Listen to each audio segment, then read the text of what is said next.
Welcome to my stables. I'm the DMobo, and welcome back to Echoes of the Past. Last episode, the king got deposed. The party had woken up to a very sad message about Pete, and they went to find Grimeel and Keith as they were not there. And at the statues was them waiting with a sack full of gold, dragon scales, and 2 pieces of, well, 1 armor and 1 weapon belonging to Cork and Bert respectively. And no one really liked that, so Omora decided to peek in on the king, and the party had come and listened to the king talking to the Dark Ruler about deals and selling everybody out. Bitch. And if that wasn't confirmation enough, there was also a journal in this sack, which was basically dossiers on all of the party members.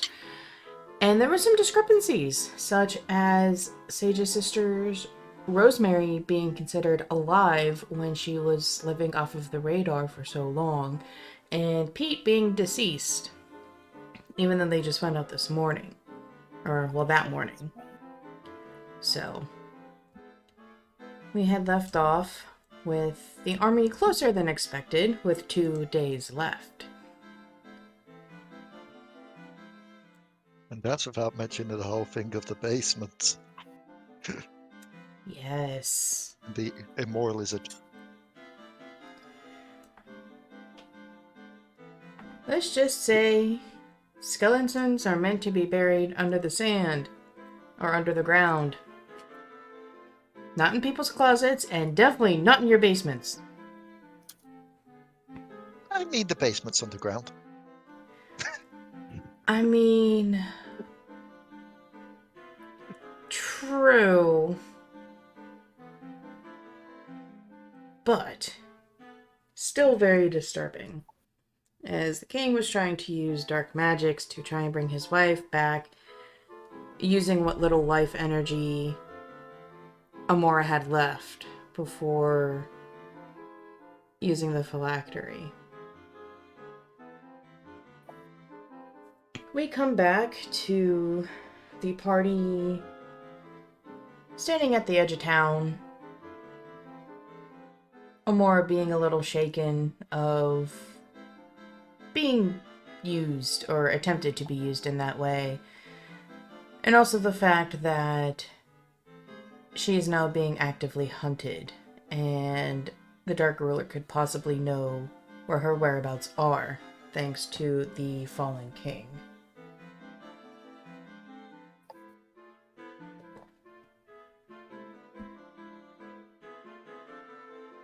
Korik decides, nah, I'm tired. There's been a lot of excitement. I'm gonna go see if the king's dead. And he and Solus are going to walk off towards the direction of the city.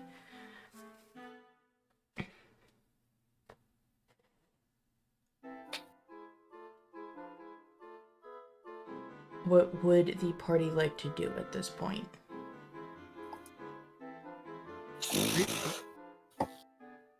Rhea's just gonna look to Sage and be like, given that we found out, especially with the Rosemary situation, may want to see just to make sure that she's fine, or at least let her know that she's basically been rumbled. Right. I'm gonna big brain it and go to where most of the people in the city, I assume, are still beating on the king, because fuck him, and try to cast it there, see if she happens to be around. Alright, so Sage starts to wander off towards the city. What does Rhea and Kyrish do? Is there a library in town?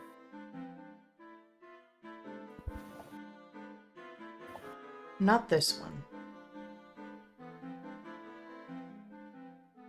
Oh, good God. What That's is in homophobic. town?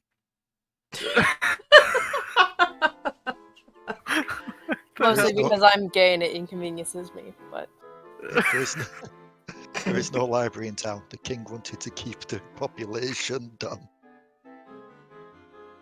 I mean, good way to keep in power, I guess. They can't do an anarchy if they don't know what the word anarchy means. you can enact the concept without knowing its word. But democracy isn't on the map.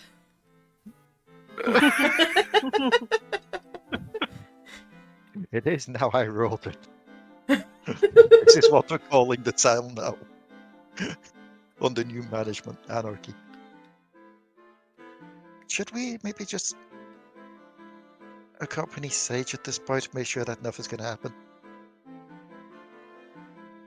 I suppose I don't really have much else, so. Last thing we need is for her to have one of her moments. Well, oh, this is going on, I suppose. No. I mean, she hasn't really for a while. She I'm sure we hasn't, but haven't solved that. if we have, I'm not quite sure how we've done so. Maybe being in here means that he can't really get to her with the influence. You know, the whole bubble barrier thing?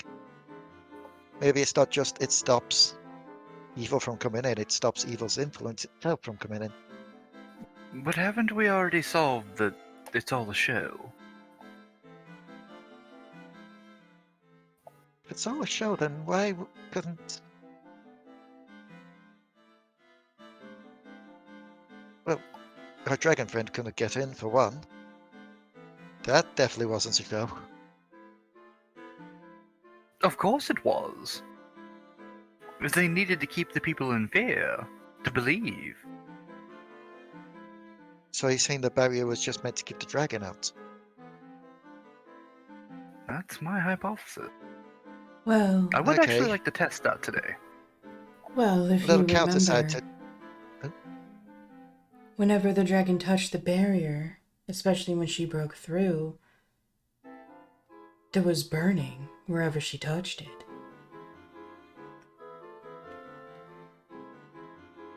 Yes. I don't... All to add to the show. Yes, but we know of at least one other being that couldn't get in.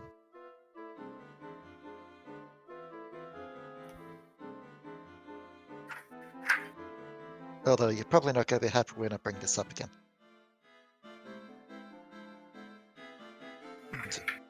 To be fair, I'm still quite confused on how he couldn't get in anymore, given what I know he is now, but Flibble definitely couldn't. He himself said. And remember, this was before even I knew what the barrier could do. That is odd, because I thought the little creature was part of your, well, conscience? Part of you. See, that's what he told me. Just a little voice in the back of the mind implying violence, but I guess that is evil in a way, but I'm still allowed through. Is it just because I balanced him out now? That could I don't be. know. It's just... There's something from my memories that I remember being told by the village sage. He said if it was just my mind, the barrier put in place would just lessen the grip it had on me. If it was an outside force, it would block it out completely until I forgot about the barrier. Now that it's you, that seems like what happened more. You know, I'm not really quite sure how you remember that. I feel like there's a week in between each and every day. To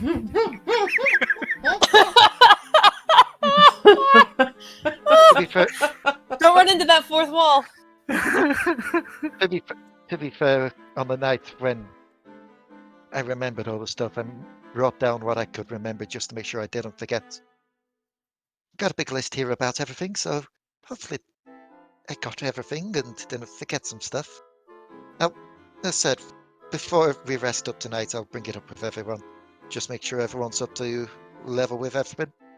So, between my ideas and Bert's, we should hopefully get a better idea of who we were. It would be nice. But let's go along with Sage here. Yep, I mean, she's already gone on ahead. We need to catch up. Oh, God, there she is, yes. As you walk, I need a few hours to myself. Grimil, Keith, do you think you can round up the masses? Well, round up the army by then? And any volunteers? No one under the age of 20, no one over the age of 40, and no one with any medical problems. Or what are you planning? Well, while these guys have their powwow, I feel that we should prep. I have a couple strategies in mind.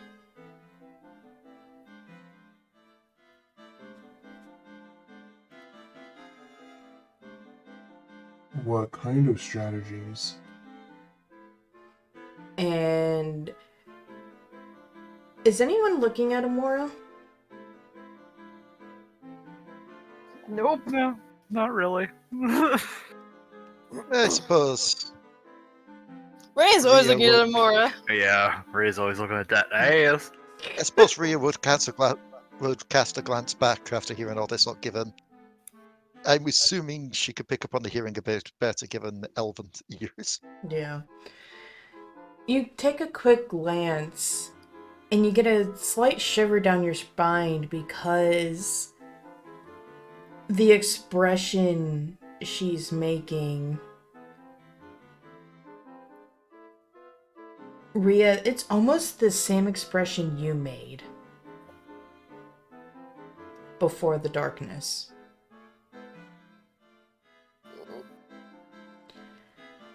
Oh. I plan on using the people of Gulo to the most advantage. And especially the terrain. This is now personal. And we're gonna make that asshole reap every drop of blood he spilled. Not gonna lie, a little creeped out. But I will start getting everybody together. Come on, Keith. Let's go. Let's leave Murder Happy Winged Elf to her devices. And Keith and Grumil start headed off.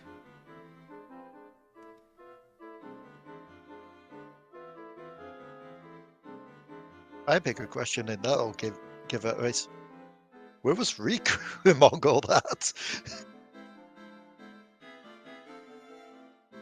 Riku's just... she's kind of doing the tennis match. And she kind of walks a little bit faster and closer to you and Kyrish. I can't tell if she's angry, but that is really, really scary. There is some rage there, but I've seen that look before. It's still really, really scary. I'm really glad we're on her good side. It's not the enemies I worry for. For the most part, anyways. That look she had in her eyes. I've had that look before. Right before... And her hands will just go down to where the elf meets the horse.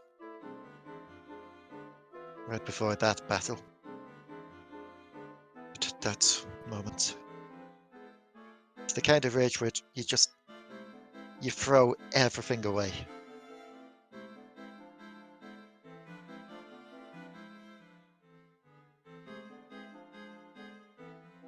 Are you saying we should keep an eye on her? To make sure she doesn't do anything that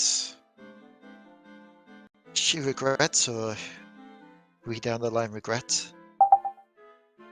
More so than that. Unlike us, she's the last of her kind. I'd rather not have a full species be wiped out because of this war. And I'd rather not lose another friend.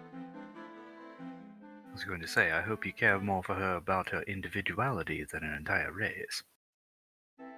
But I'll keep an eye on her. Trust me, the feelings are still complicated there, but she is Shield Sister, she is a friend, she is a close ally. I would do anything to keep her alive and safe, as I would the rest of you. As I have done the rest of you.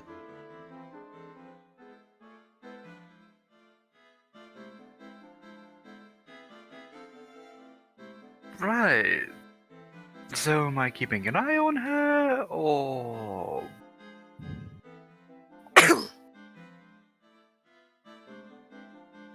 I was about to say either you or Riku would probably be best doing so. If I do it, something tells me she'll catch on to why. Well, she did say she needs, like, some time to herself, so...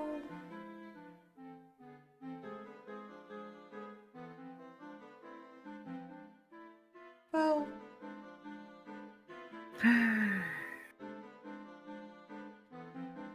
Fine. I mean, I don't think she's going to be the kind of person that flies headlong into the battle a couple of days before the battle's even here. But This we is at least... Amora we're talking about, the hothead of us? I thought I was the hothead of us. You're hilarious.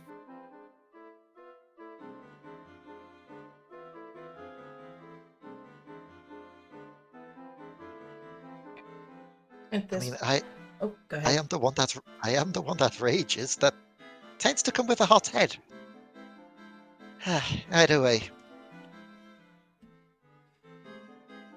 At this point, Amora will come up. Are any of you good with animals? So she'll just look to the more like, I'm quite good with animals. How are you, Kyrish? Probably not as good as yourself. Please mean, tell me he looks at her horse half. You probably would. She'll just look that horse up as well, but I mean, I had to be quite good to help out with him back when we weren't one, so This is all you. I can help him, Mora. Right. I need you to try and befriend some of the local wildlife. See if we can't get them on our side. Especially the dragoons and the basilisks. They're going to be quite handy. The basilisks are those multi-limbed lizards, and the dragons are the Flying big lions. cat thing. Yeah, the flying Oh cats. boy. One of those is going to be easier than the other, I feel. Kitty. You know, as long as they don't have hopefully they don't have a good memory.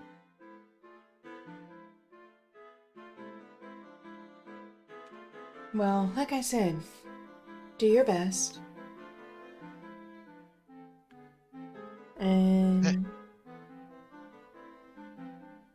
We will regroup at the statues in a couple hours. Alright, that's right. Rhea will set off.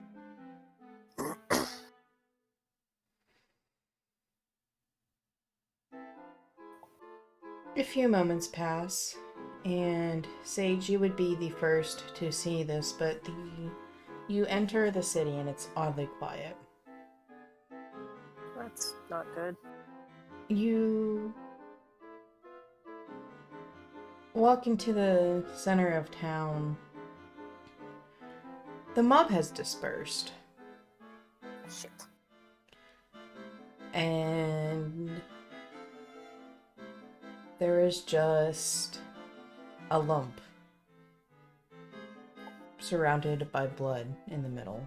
The scent of copper is very thick. Oh, God.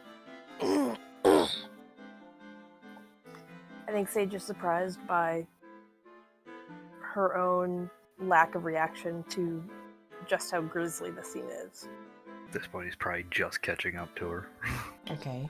Sage is like striding over very purposefully, like, I'm gonna figure out what the fuck happened here. Did he get wrecked? My God. Yeah, looks like somebody tried to do blood magic. Well, something equivalent. The two of you walk up to the lump, and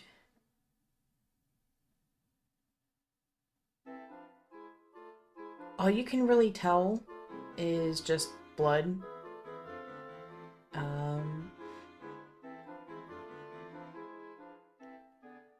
A few feet away from the body,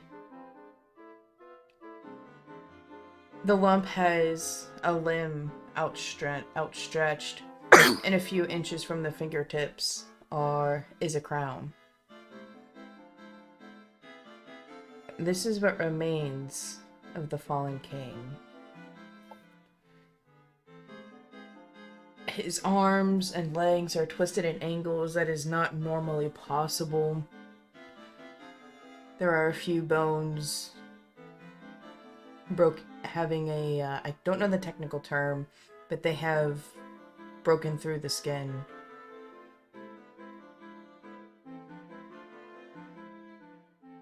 There are multiple pebbles, well, more like rocks, surrounding the king. You can tell where one of his knees were because Sage, you would remember as Amara was walking through the crowd, she had stomped his kneecap. So that is a nice flat divot where it should be rounded. There are multiple stab wounds. There are parts of his body where it's sunken in. And where his head is just... It's not sunken in, but it's actually swollen.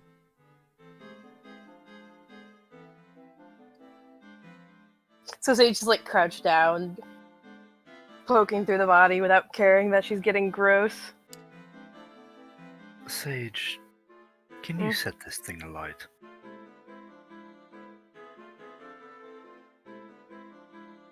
I'm not done looking. Looking at what? It's an emaciated corpse, you sick fuck. It's not emaciated. That means skinny without nutrients. You know what? Just... That's disgusting! I don't know. I want to... It's gross. With you being crouched down, you will notice that the corpse is face down. What's up with his face? Why is his head swollen? Eviscerated, that's what I meant. Oh, Eviscerated, yep. yeah, there we go.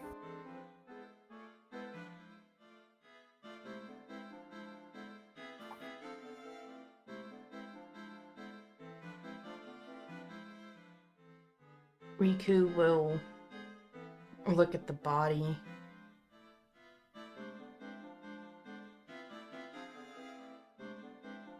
And she's gonna pull out her Healy pouch, pull out a cloth, and start wiping some of the blood. What are you doing? I don't think you can help him. Huh. I wouldn't well... He wasn't really a good person, so no, I wouldn't get punished for it. I wouldn't help him if my life depended on it. But... he has taken multiple blows to the head. This swelling is normal for punches and kicks to the head.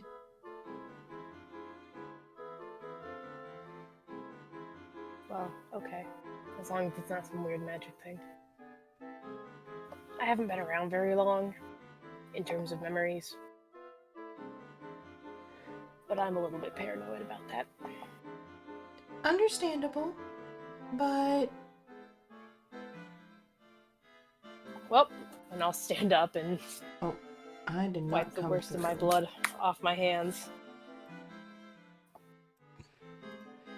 My Well, best spell is a Scorching Ray. So, but why is he face down? do you think... I mean, somebody probably turned him over while they were kicking him. No, well... what I've seen in the training center back in Broke, usually when people are getting kicked, they're usually on their backs. Well, you know what I they have no say. active theories. You know what they What? say, curiosity killed the Tabaki. And she's going to take the head in her hands and lift up. Well, I'd say this was the killing blow. Ooh, let me see. She will sidestep, and his face is completely crushed in. Ooh. Yeah, that'll do it. Gross. So cool. Does this explain why he's upside down, or do I need to go on being paranoid about that? No, probably he was trying to escape, and I can't even tell you the sequence of his injuries, but he obviously tried to escape, or someone knocked him down, because there's his crown. He was reaching for it, and I guess someone had enough and just grabbed the back of his head and smashed it in the pavement. Cool. Well, anybody got a better fire spell? Better fire spell? Fire fell.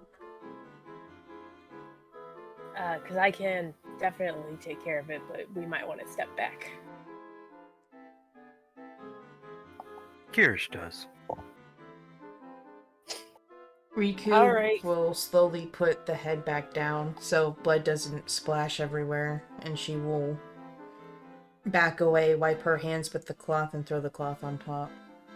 Purple mist swirls around your fingers, and it turns into a small little fire orb, and as you point, a fiery ray comes out and touches the body. It takes a few to ignite, but it's a slow burn. And you can hear the sizzling of the blood evaporating. Right, well, I'm not going to stick around for the bacon and the worst smells. I'm going to go find my sister. Because she's been made. You're welcome to join me. She looks awkwardly between Ryu and Kyrish and is like, I'm gonna go now. Just starts walking off. Like, okay, how do I fucking find her? I mean, wouldn't you just call her name? Well, yes, but also, I don't know how undercover she is here. No, good point. And yeah, there's like, I mentioned paranoid, right? Fair, fair. A sibling's intuition, perhaps? Yeah, maybe if I remember her as my sibling. I'm still pissed off I haven't got my memories back yet.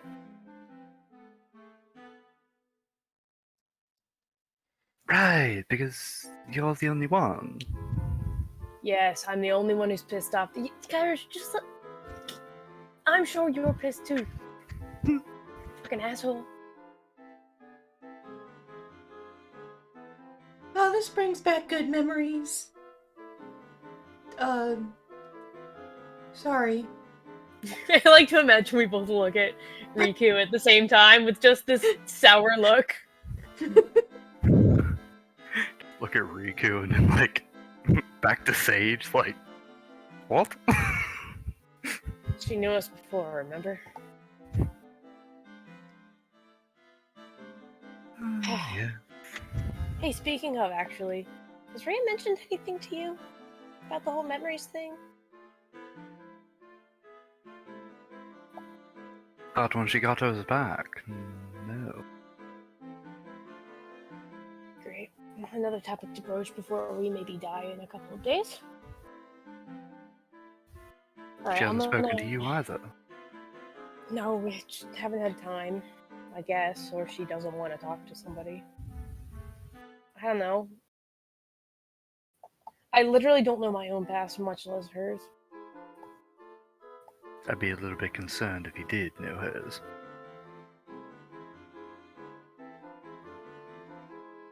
I'm a little worried. She had a strong reaction. But, anyways, let's go check out the statues, and if by some miracle Rosemary's there, I'll talk to her. If not, we've probably got more important stuff to do, fortifying the town. Well, we can just get people to do that. We can't be asked to do the entire damn city. Right, we need to start rallying people, though, is my... There's spells. I'm sure there's spells. Maybe Eldridge's house has books. Sage just starts muttering as they walk closer to the statues. As you head towards the statues, the scene shifts to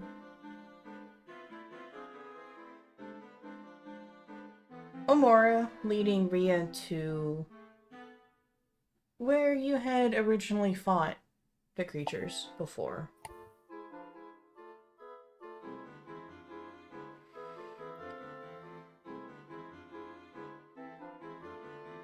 She is doing her normal slow flying, enough to lead, but not leave you in the dust. Rhea's going to be keeping a close eye on her, just trying not to give too much away, but there is like a bit of concern there.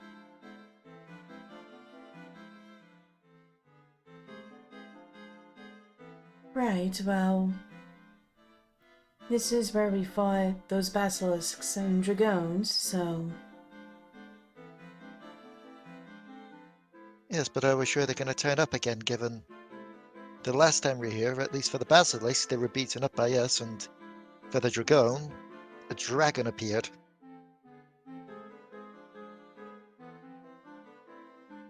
I mean, it has been a day, though. True.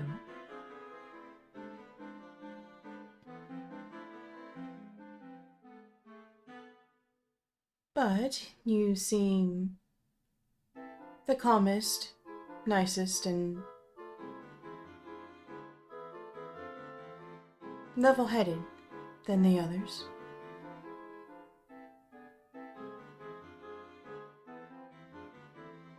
He like opens her mouth and raises a finger as if like to object, and then just starts thinking. Like, it's like, I hate that. That's right.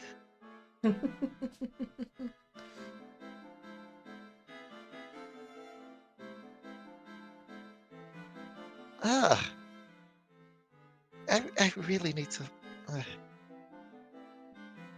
plans for later once this whole thing's done with. Got free time. So how about are we going to get them here? I don't exactly have the brute spare on me to do so.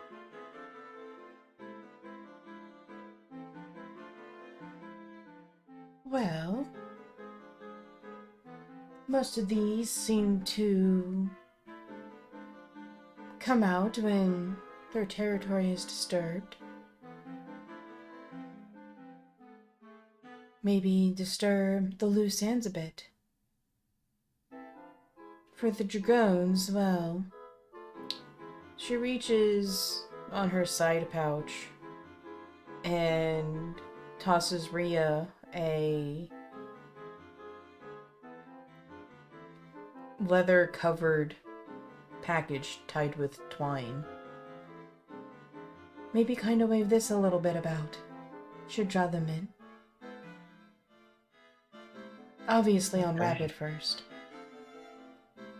I feel like I should probably do the Basilisk first, as they may get scared if the Dragon appear. So she'll head to the edge of the path.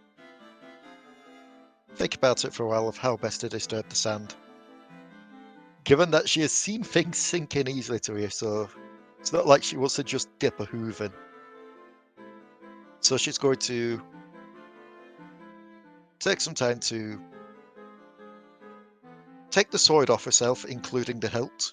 Well, not the hilt, the sheath. And just pop it in, including the sheath, and just kind of stir and swish and mix it around, seeing if she can get a bite.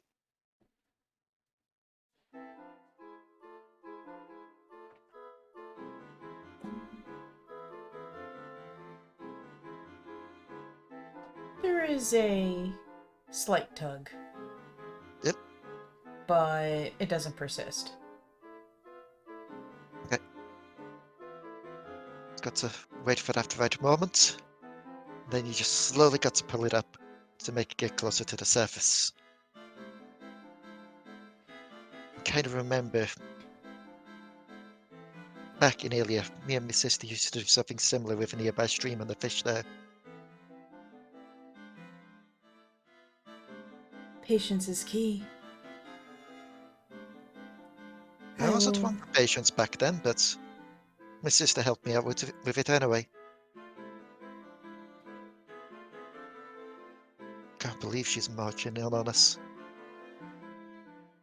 Oh. At least I'm assuming so. That's what it sounded like through the dragon anyway.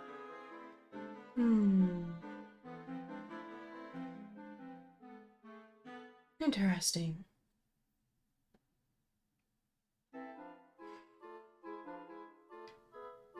But I will leave you to it. Don't want to disturb the creatures and your work. Like I said, I'll be back in a couple of hours. Imara, there you go. That look you had on your face before, when you were talking to Keith and Grameel, sorry. When you were talking to Keith and Grameel. I recognize that kind of expression.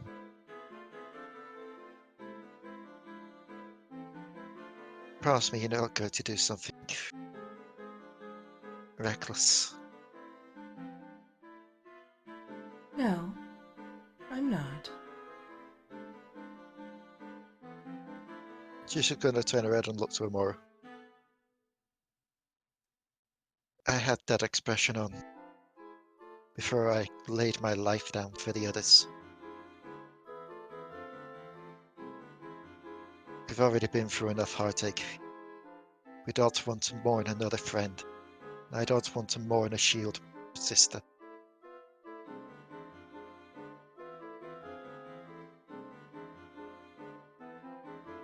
If all goes according to plan, you won't. Then why can't you tell us what the plan is?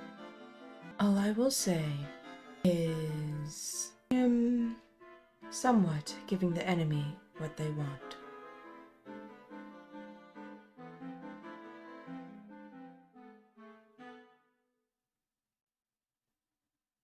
That is. They want the Black Angel? They're going to get the Black Angel. And they will regret it.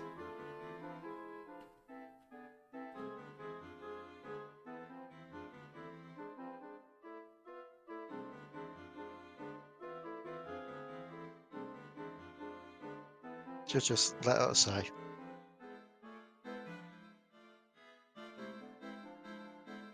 I'm not going to stop you. Your choice at the end of the day. I have faith that you know what you're doing. Just promise me, if you can,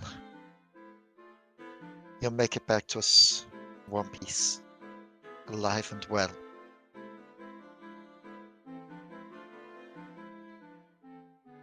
Of course. Knights are the first to charge in and the last to retreat.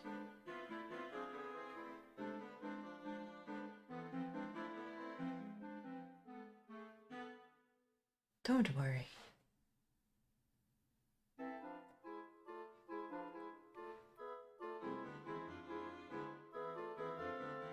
I would, but you know me by now. I'm the warrior of the group. I have to make sure everyone's safe and alive. I'm pretty sure Bert would stop me too. We are going to have to check up on him later. I'm pretty sure at this point, if he's doing what I think he's doing, we're no longer going to be able to re-enter that building without the proper airing out of the whole premises. I think Sage and Kyrish would kill him if he did that. If he hasn't already done so himself via dehydration. She'll just pull the sword with the hilt out, now that she's stirred up the sand enough. Undo the package with the meat, take a bit of the sliver of the meat off with her sword, tie it to the sheath with a bit of the twine, and then pop it back under so that there's some actual bait on there, so that now that they're stirred up, there's going to be meat in the sand essentially put for them to bite onto, for her to lift them out with, or at least slowly pull them out to lure it out with.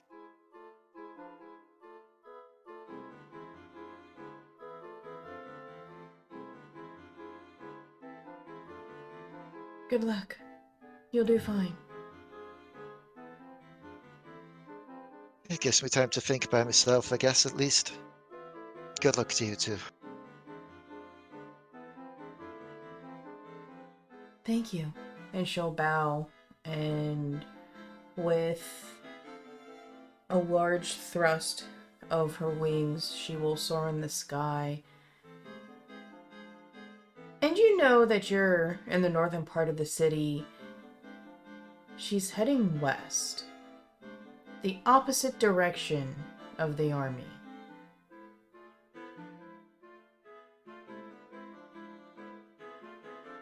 Lies over that way.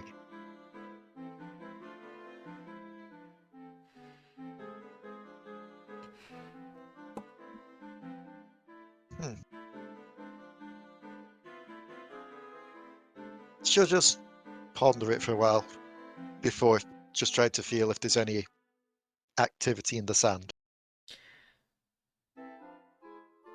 There is a small little tug from Yep. your sheath, Then, and then another small tug.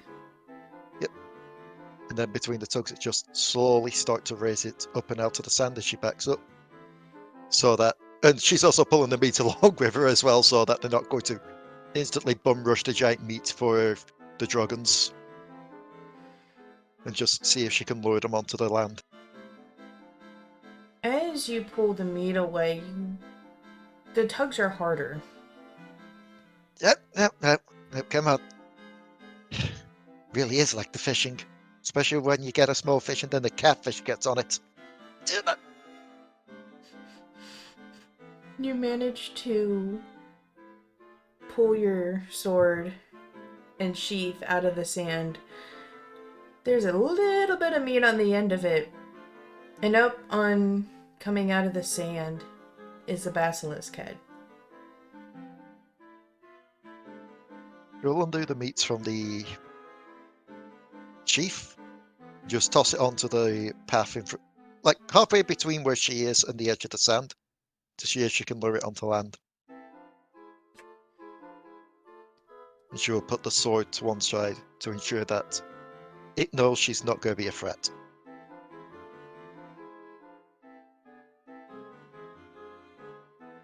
The head comes out, it looks around, it sniffs, follows the meat, sniffs again, licks it.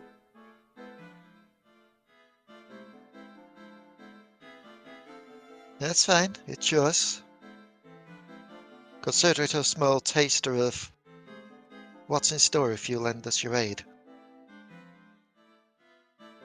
It I have no slowly idea if you can understand me or not.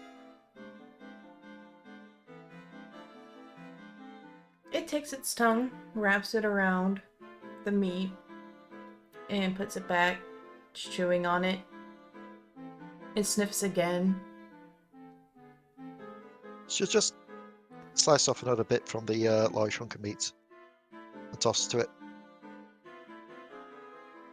If you help us, there'll be more of this meat in store for you down the line. For both you and the rest of your pack. Surely you have felt the tremors in the sands and seen the unnatural army marching in from the east.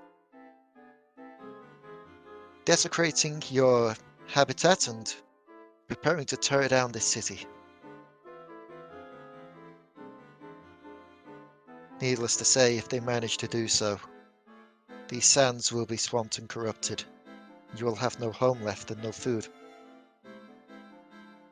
Help us repel these invaders. You get to keep your lands. You get to keep on living with food, such as this. Roll me Oh. animal handle check. Okay. That is a 25. The basilisk kind of cocks its head.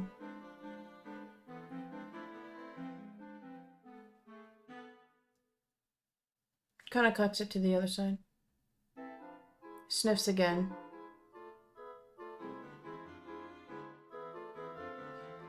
It lowers its head and opens its eyes. Cocking its head from side to side. Now I should note, it's not just going to be your kind we're relying on here. The Drogons will hopefully be lending their aid as well. As will the large dragon of these sands. Essentially, but this is all your home. You will all be fighting together, alongside each other, to repel these enemies. So don't worry, this isn't just solely on the backs of the basilisks. But help us out with this. And that city will honor the basilisk species. And cocks its head again. Reaches out a claw towards the meat. Grabs it. And goes back in the sand. Well, that's one half of this conundrum done. Hopefully that went okay. I mean, didn't run away. I am talking to myself again. As you're talking, there's the wow. There's the sound of swishing sand. And where there was one, there are 6. Nope. Oh.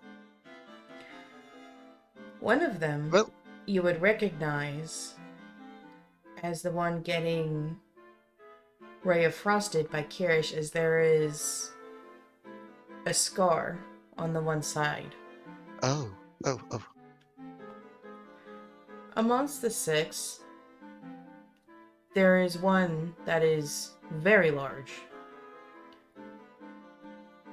And its scales are duller than the other ones. I'm gonna go out on a one of my 6 limbs and assume that you are the pack leader.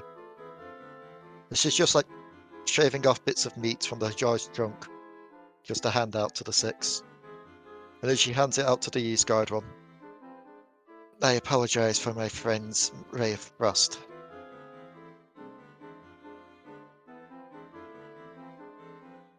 The little ones will start to move forward towards the food, and the big one will make a barking sound and lay perpendicular to the road, separating you, the meat, and the other basilisks. And he kind of looks towards you with his eyes closed and grunts. I'm assuming that you have had the message passed on to you. That's what I request. Be kind, no? That we could really use your help here.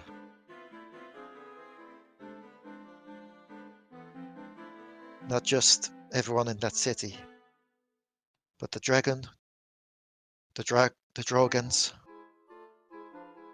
even your own kind. We're all in danger from this threat that approaches. And if we want to repel it, we're going to need to work together. As nature intends.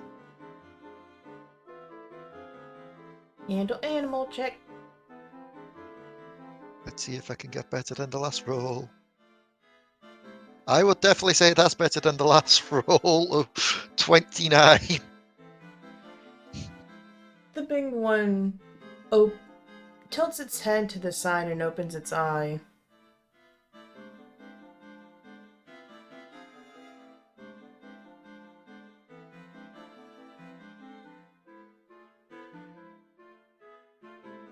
He grunts again, shorter this time.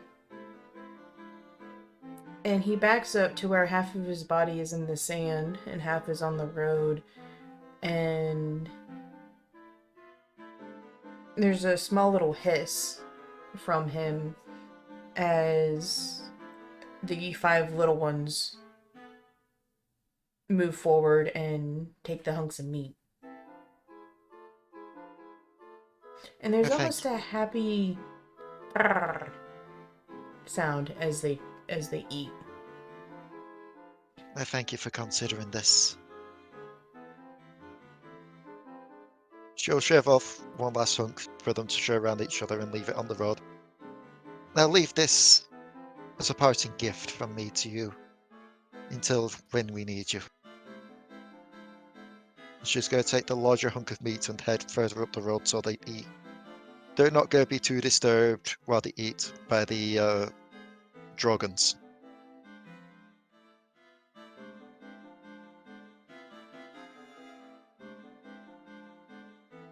As you head up the road, feeling very successful,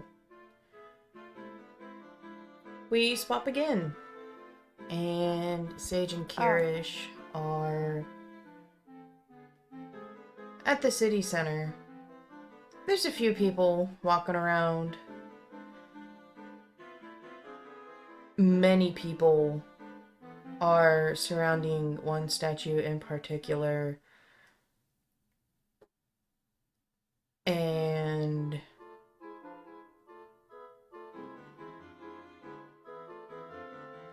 there is, in the back of that statue, there is a hooded woman leaning up against it with her arms crossed and kind of tapping her foot almost impatiently. Which statue is specifically being surrounded? Do you get closer? Yeah. As you get closer, you get a better point of view and you notice it's Pete's statue. Oh. That's... Yeah, fuck. Worse.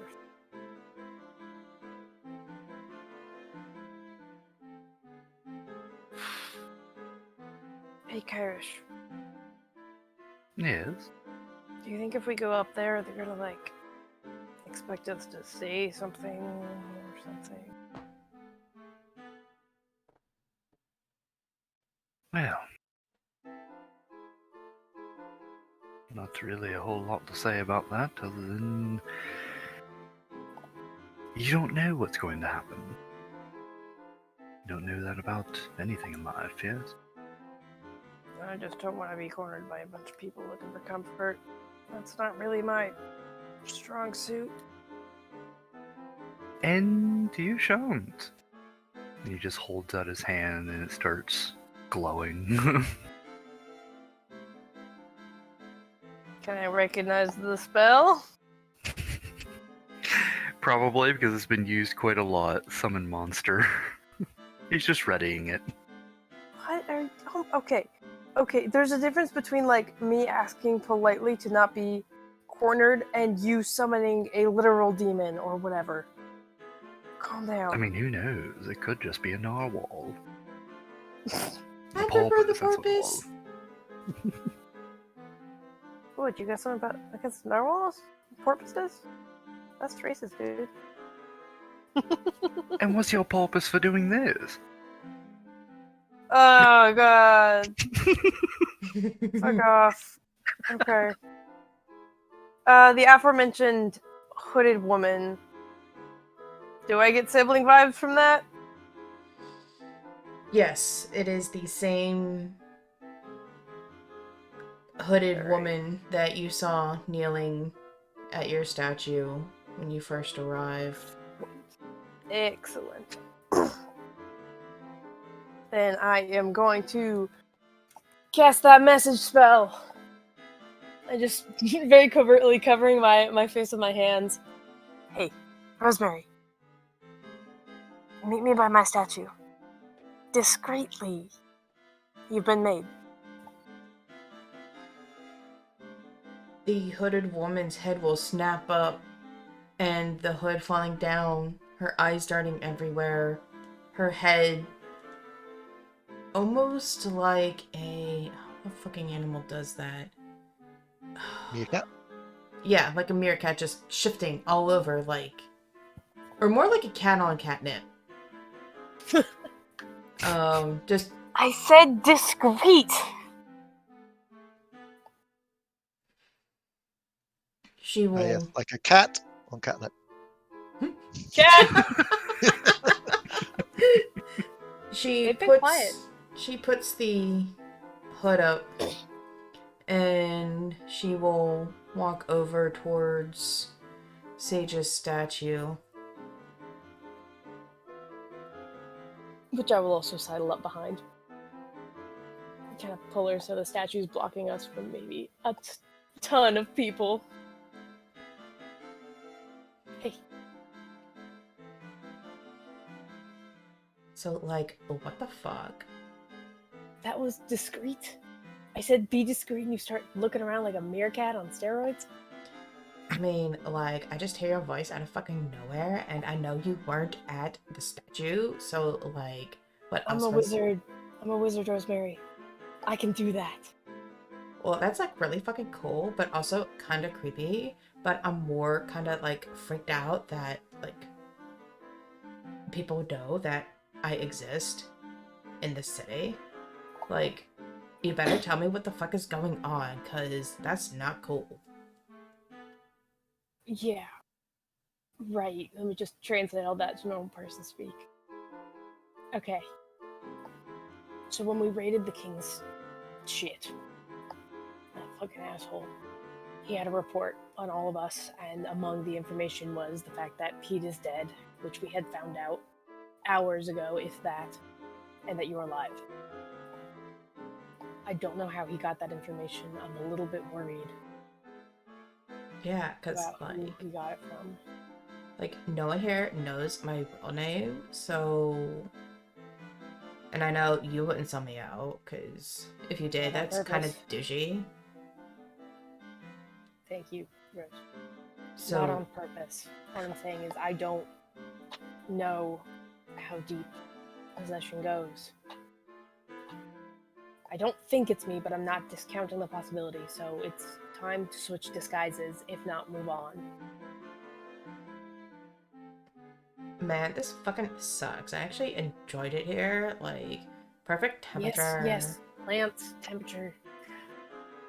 You can come back when the world is not in imminent danger of ending. Do you think maybe I should, like, go back home?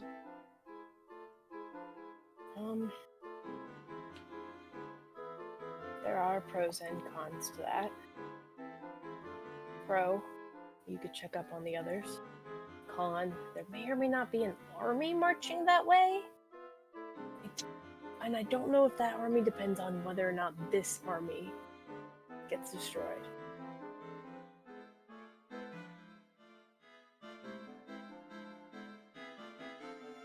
Yeah. I know I'm a wizard, and I'm supposed to know everything, but I don't. Well, the next closest town would be Brolk, so, like, I could use this form to go through the sands. And... Similar problem about an army in Brog. So if you're choosing between Brog and Tarn, I'd go Tarn, because at least you have allies there.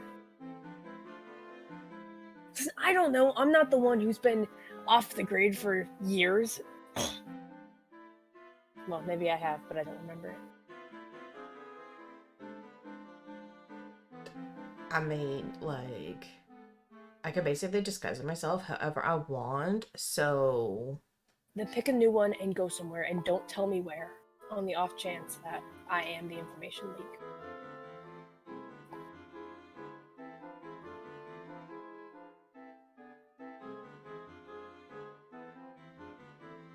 Alright, fair enough.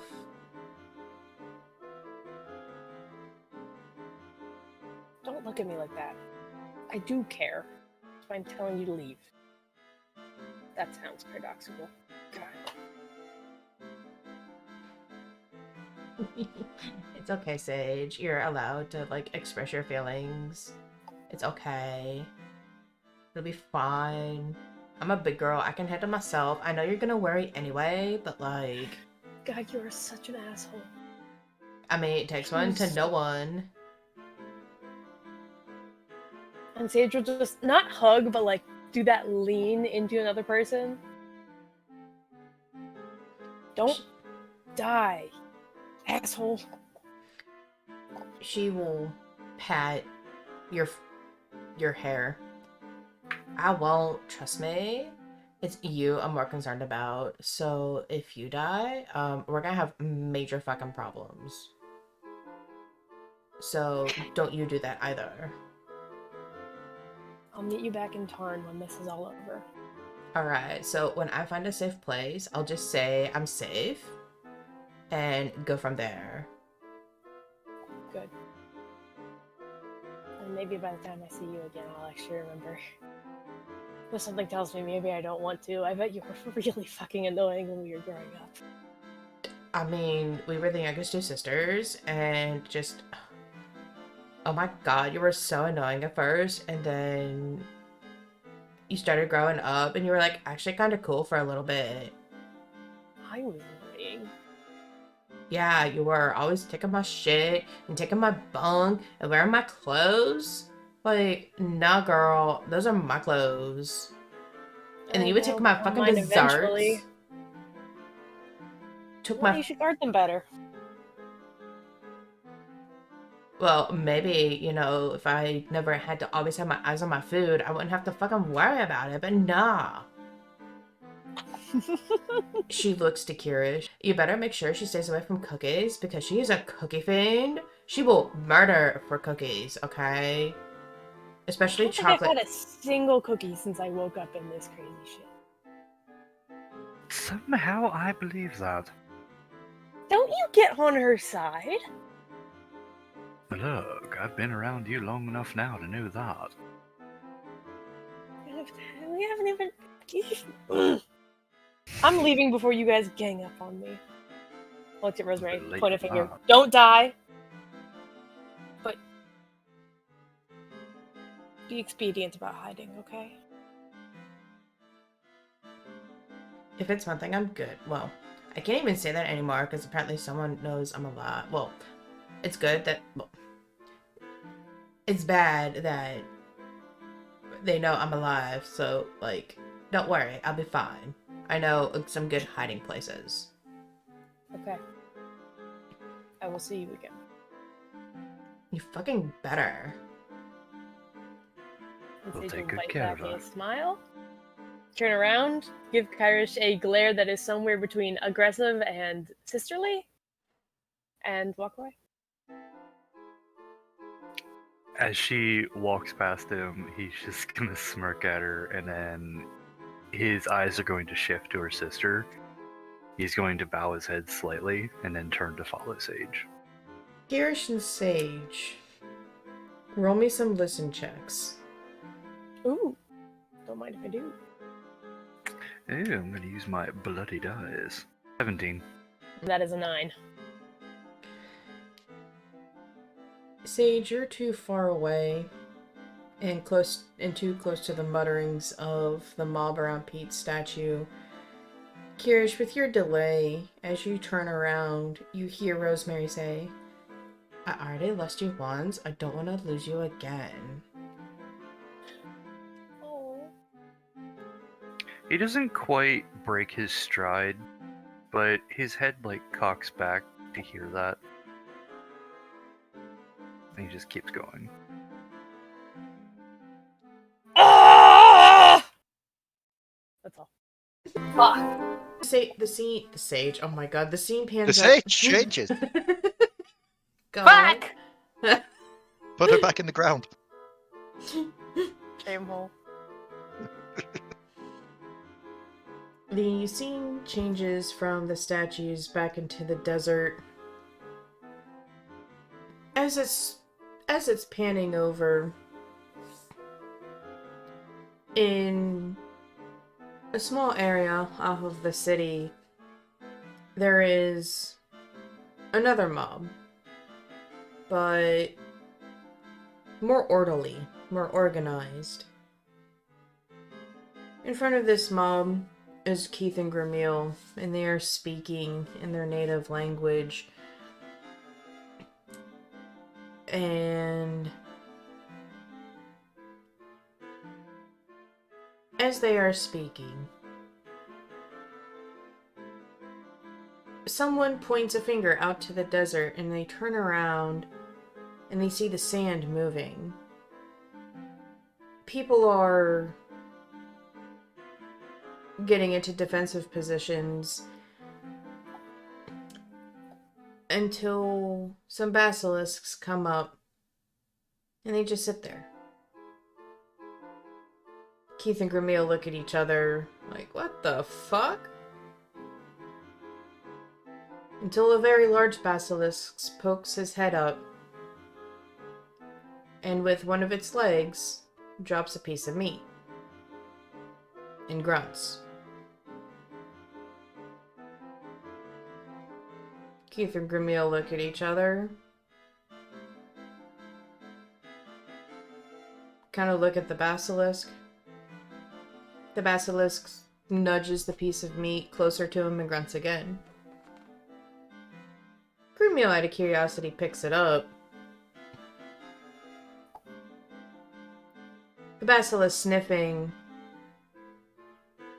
hisses of what seems to be approval.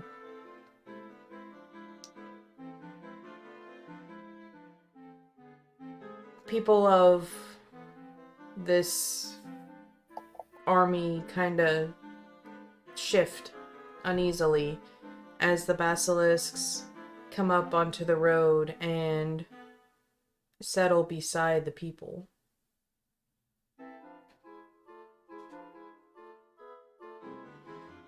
Keith and Gramil look at each other in unison, say, Rhea. Kind of nod their heads and continue discussing battle plans. The scene settles on Rhea, up a further bit of the road. The sun is starting to set, but there's still plenty of daylight left. A nice cool breeze is starting to come in. Let's hope this works. She is going to try and get it so the scent of the meat will be going downwind, essentially, hopefully towards the direction she saw the cats flying off last time, before pulling out the large hunk of meat and just wafting it around in the air the best she can.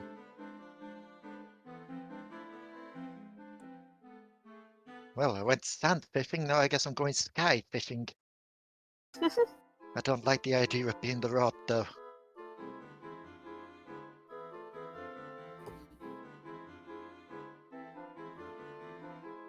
Roll me a listen check.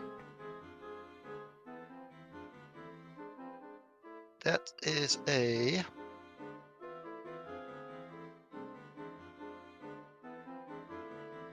Listen. 27. As you're waving your arm about, you hear what seems to be like roaring. Come on, here, kitty, kitty, kitty, kitty, kitty.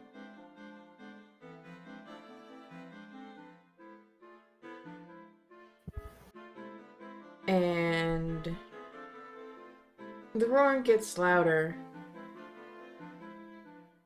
And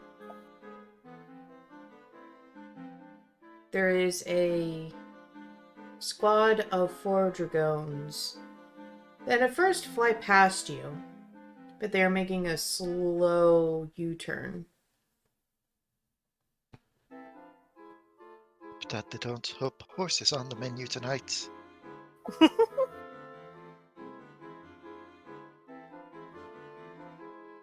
She'll just keep the meat up in the air until it looks like they're going to come closer to ground.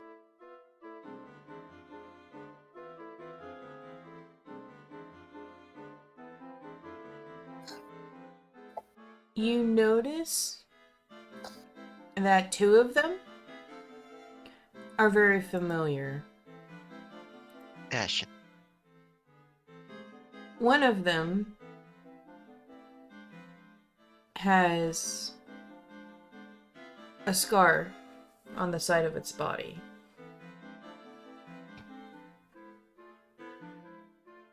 And the other one, you noticed, lands a little awkwardly. And you remember the zombified version of these chomped on its wing. Let's hope it remembers that I said sorry and let it go. And she'll gingerly and slowly approach. Just with the giant hunk of meat. And when she gets close enough, she'll just rest it on the ground. The biggest out of the 4 sits tall and proud. Looks at the meat, looks at you. Looks at the meat, looks at you. And kind of gives you a look of, and what am I supposed to do with this? This is an offering to you, both as a apology for me and my friends kind of getting 1 or 2 of you caught in the crossfire of the zombie attack earlier. The dang undead versions of you. But I am here to inform you that unfortunately more of them are on the way. More of these undead monstrosities that would see your kind sullied and lame before being risen once more like them. And we are looking for allies.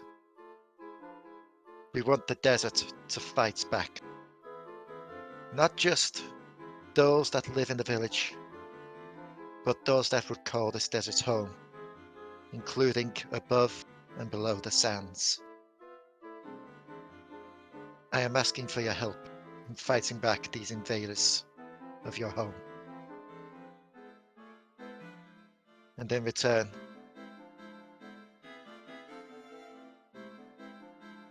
well, more meat to come, obviously. Being alive is also a very good bonus, but on top of that, you'll have the favor of the city.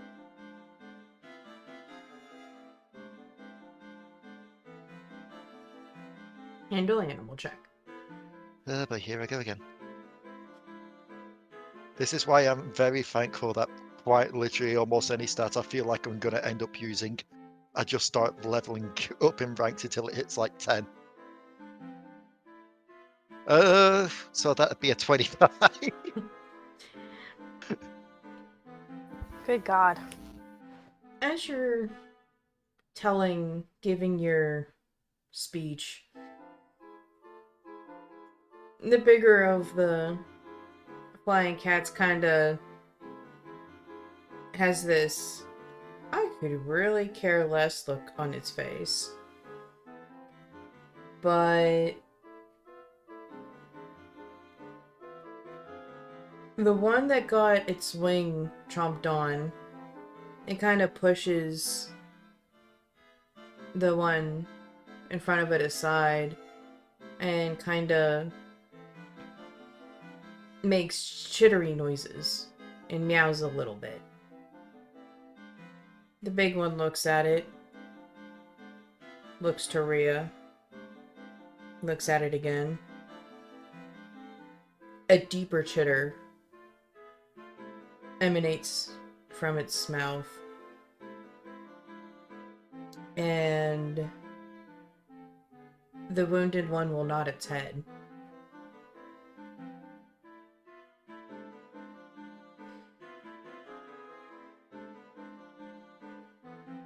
The big one will take a claw, stab at the meat, sniff it, lick it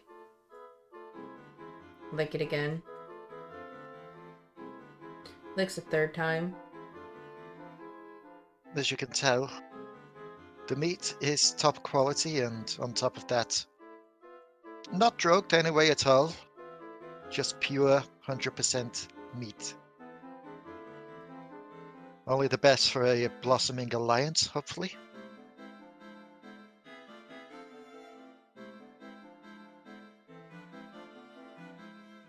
As you're saying this, the cat is still licking the meat.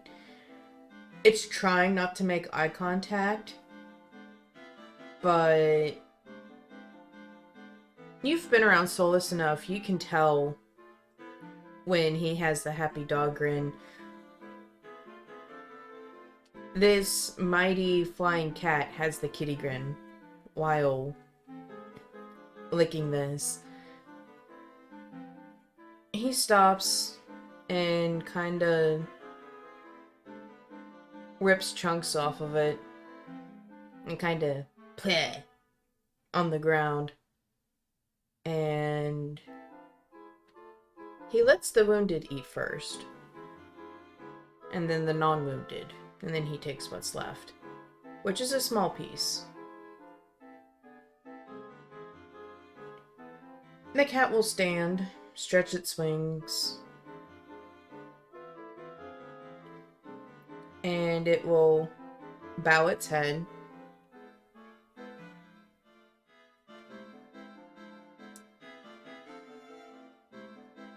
It gives a little... It's a growl, but it's not a hostile growl. And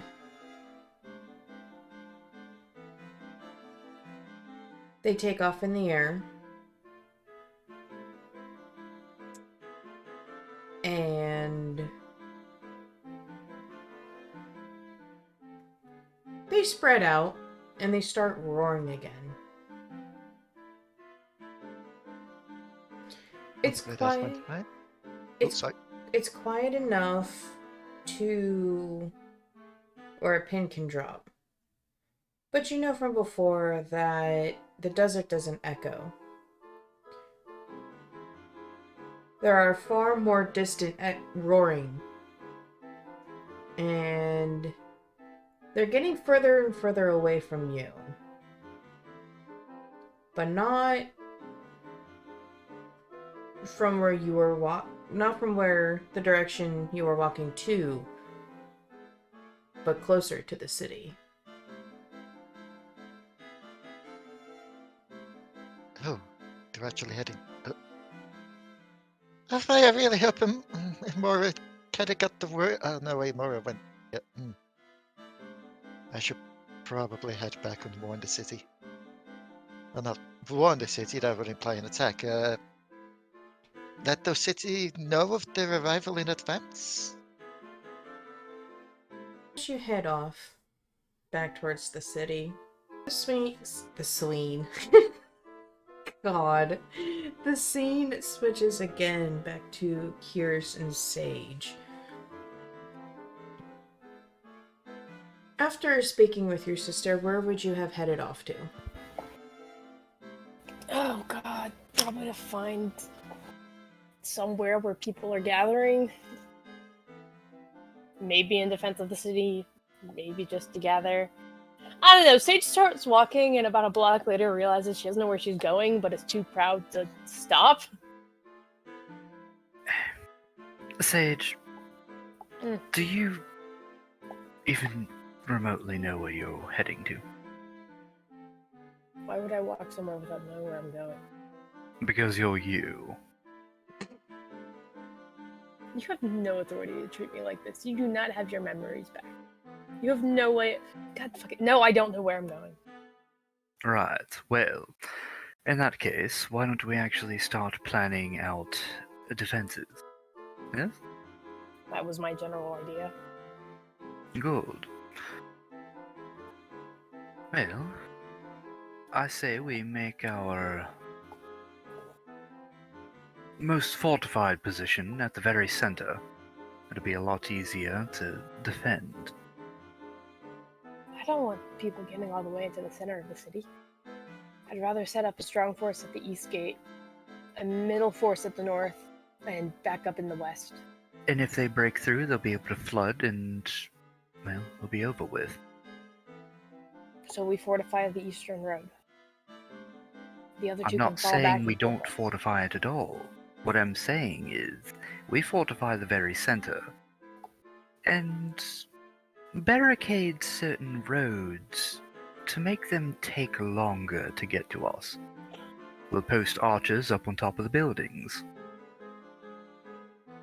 You don't think there's a chance we can keep them out of the city entirely? I'm worried about casualties. We need to Civilians. plan the safest route.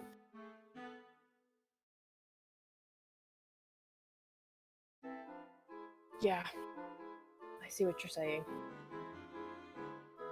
I don't know, man. We're 1.5 wizards.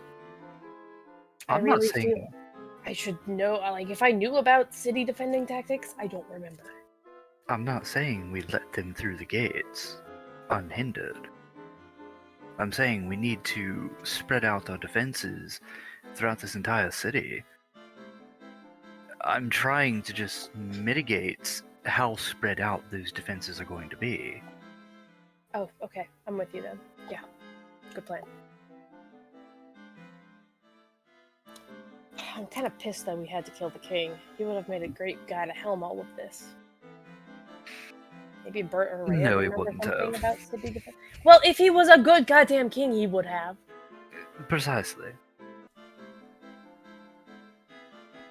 Why don't we actually go and find Gramil? He Good should be able plan. to actually get people going to some sort of a direction for us. Yeah.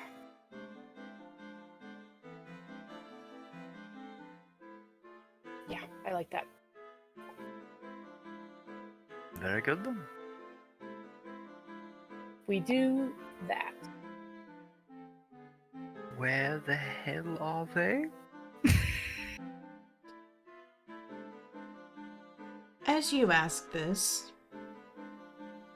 there are shadows from above.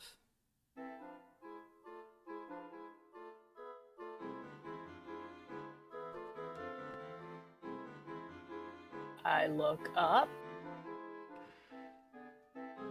You see the dragoons flying above you, heading west.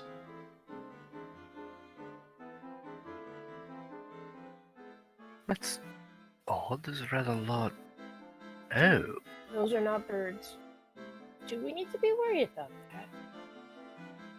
let alone why are they heading in the opposite direction? Fleeing impending doom. Could be, but why did they leave the sands?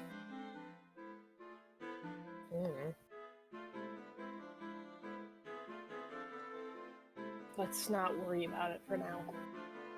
If there's an angry one in our face, we can worry about it then. What has Rhea done? Probably something stupid. I propose we go east and likely find Rhea. Sounds like a plan. Let's Right. head east.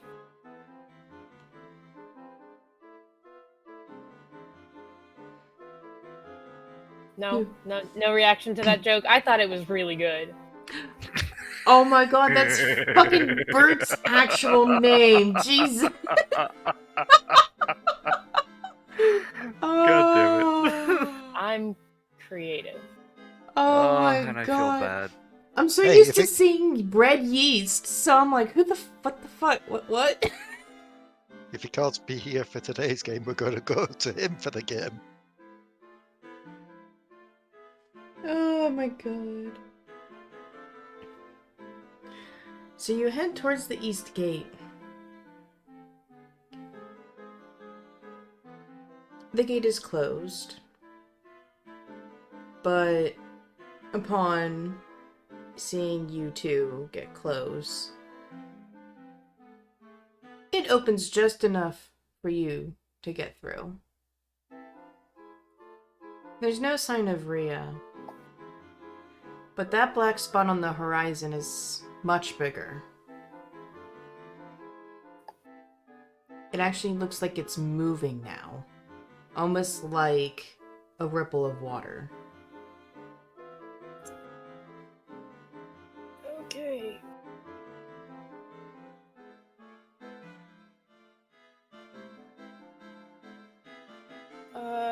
Gramil's not around here, is he? Or Rhea? There is nobody but yourselves, Riku, and the guards watching. Fuck. Let's try the north gate! Yeah. So much walking. One of these days I'm gonna get teleportation and it's gonna be over for you bitches. So she just walks off.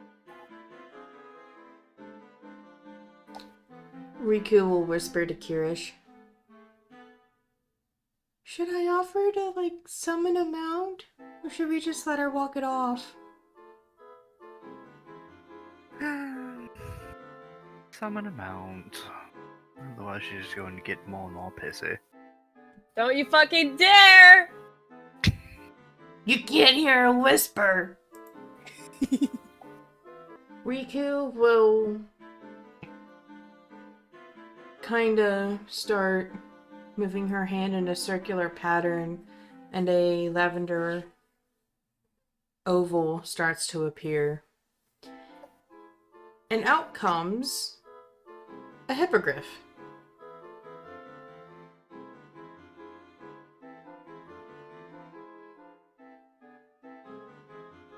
Q Sage looking behind her to see why nobody has followed. What are you fucking doing? Well, I figured we could all use a break from walking all over Gula, so It can fit all three of us.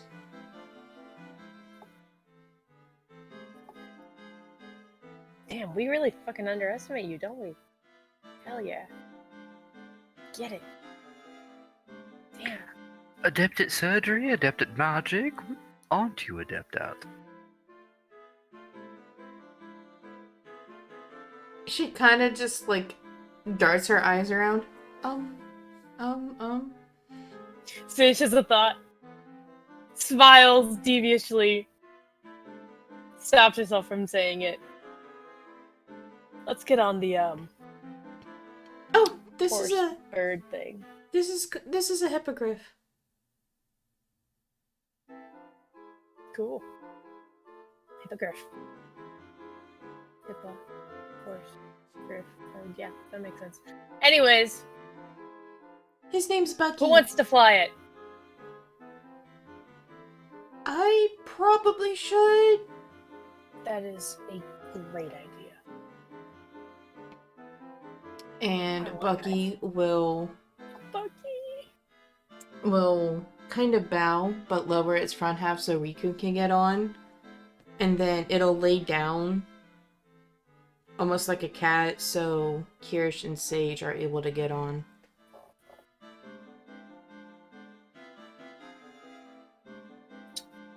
Climb on very carefully. Kyrish is going to gently help her up. Don't you dare! I can do this. Oh, but you look so tired. Let me bitch in peace, you asshole. Fine, so be it. He's gonna let go. Sage has to hop twice, but she makes it up. Bucky stands up. Okay, now nice and easy. These guys aren't used to flying, so be gentle, okay? Oh god, it's not used to flying. Oh fuck. No, you guys aren't used to flying. Oh, okay. Yeah, we're not used to flying. Fuck. And Bucky will start flapping its wings, kind of start raising one leg, and you're slowly hovering, and he will slowly take up, start rising. Head up over the city so we can see where everything is.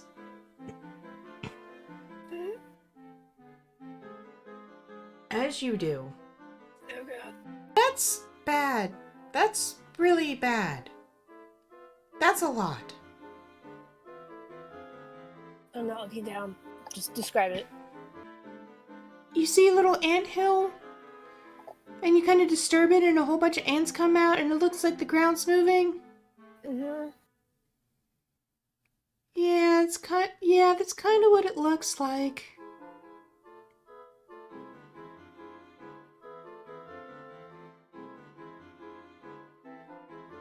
Oh dear.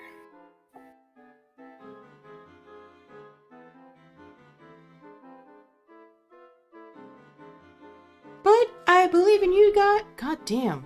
But I believe in you guys and Amora's plan. And we're gonna get through this. Can you see Rhea? Actually, yeah, here she comes running down the north. Great, let's go meet her on the ground.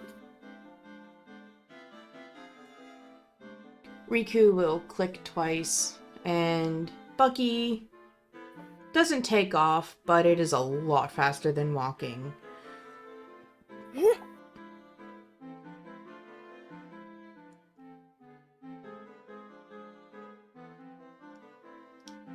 If you're gonna puke, don't do it on the hippogriff. I'm not gonna puke. I'm just not a fan of this.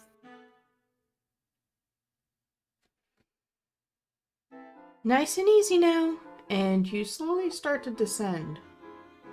Oh god, we're gonna die. Rhea, you are running back towards the city, and you see a hippogriff, which is part horse, part eagle, bird, whichever. And you notice that there is something on the back of this hippogriff. Oh, I'm pretty sure Amora didn't pack enough snacks for this. Wait. She's just gonna trot to an angle where she can see who's on the back. And then I'm assuming via the glow she can tell at least Kyrish is there. See how it is. Braces. You are able to see Riku near the head and the back of Sage through the illumination of Kirish's blue runes. No, I was thinking I were the only one doing a bit of beast summoning.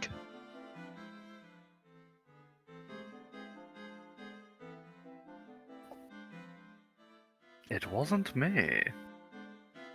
Can I get off now? No, if it was you, you'd be riding a badger or a porpoise. More than likely. I will figure it out. I will make that porpoise fly. I'm getting off now. Riku. I'm going to slide so ungracefully off this damn. Wait. Oh, bird okay. horse. Never mind. Nope. I'm so good. I do not need to know the fly spell. Well, I mean, you could have waited 2 seconds, and Riku is going to double pat the right side of its neck, and it's going to hunker down like it did for you guys to get on.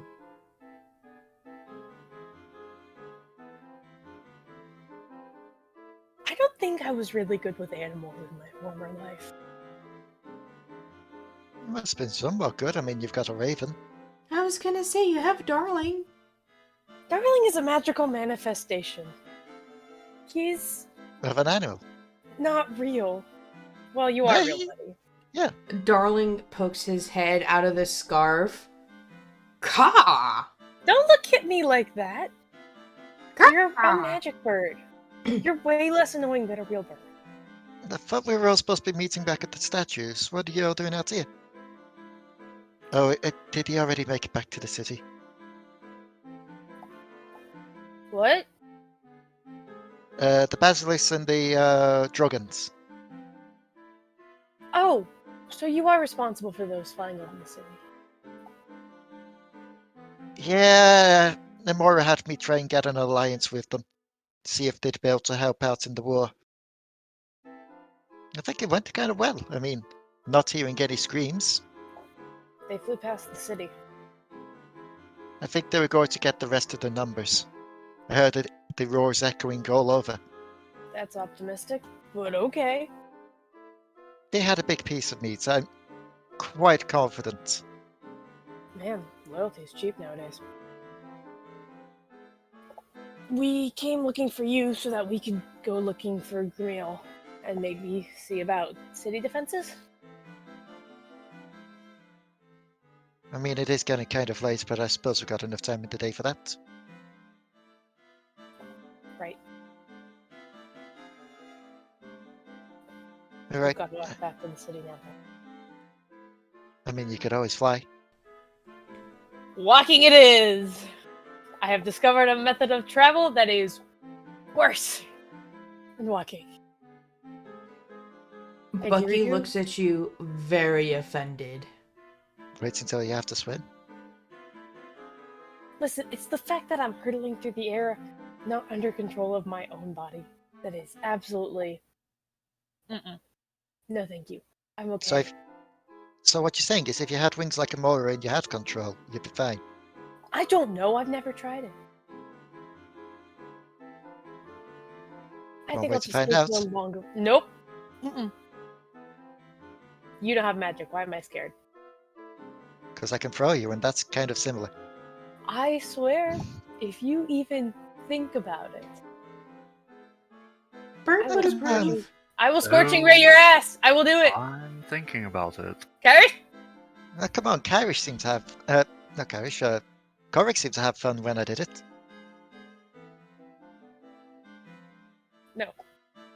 Nope, I am walking away before either of you can think any more thoughts about putting me in the air.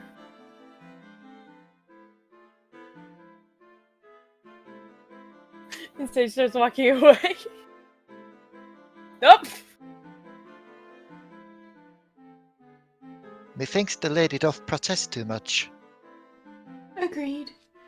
Are we all gonna walk then? And I suppose one of us is at least better going on foot to make sure that Sage isn't by themselves. And I don't think I'd be able to fit that well on top of the hippogriff. Plus, it'd be kind of weird. Yeah, just a bit. I mean, Kyrish, I know it's not, you're not being carried by Amora, but do you still want to fly on Bucky?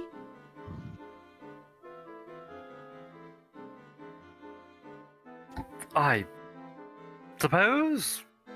Sure, why not? Bucky will stand up and start to hover again. Slow enough to keep pace with Rhea, and high enough that it doesn't disturb the sands. Right, so I saw a huge mob on the west side of town, so I guess we'll head there. Imora took off to the west as well, if I recall. She went the opposite direction of the army. Well, at least we don't have to worry about her going, well, self-sacrificing. I know she's made her promise, but I'm pretty sure I've made that promise in the past as well, and look where that got me.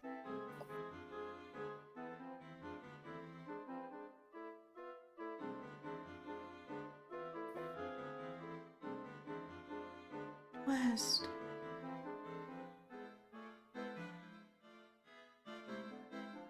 The only thing I know of West is Broke and Torn. And I know she's not from Broke. Is she from Tarn?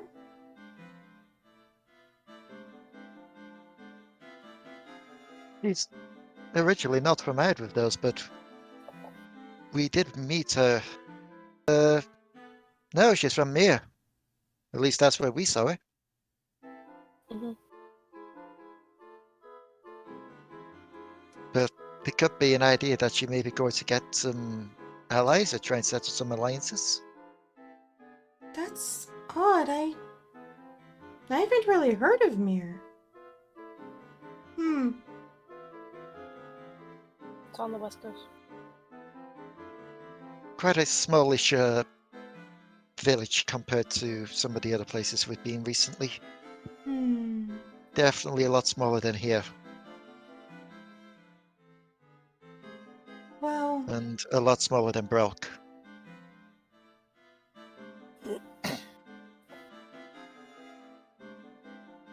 why would she? We'll have to ask these questions when she comes back. But interesting. Now we just need to find Gramil, try and get this sorted out.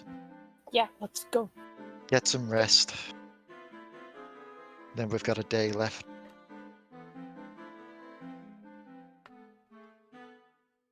You finish walking around the city, and you might come across... It's almost the same size mob as what appeared for the king. But this time, instead of yelling and shouting, it's quiet. And the people are armed, and they have armor on. That's encouraging. Some in better condition, some newer than others. You can tell which ones are from the guard And which ones were the volunteers? As the volunteers have basic looking armor. The town guard has black armor with a light blue trim around it. They are standing with hands behind their back, legs shoulder width apart, and staring straight ahead. The volunteers are kind of shuffling about, whispering, nervously holding weapons. Amongst the group, standing in front of them, is Keith and Gramil, looking at everybody. And they're kind of giving shifty glances over to a certain side. Obviously not the side you're standing on.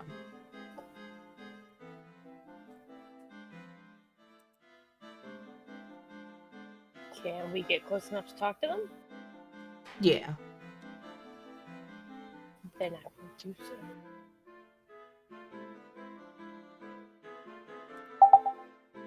As we're approaching that side, Rhea will just let us like sigh and loud enough just for the others to hear, but not loud enough for the large crowd to hear, just mutter under her breath. It's Ilya all over again.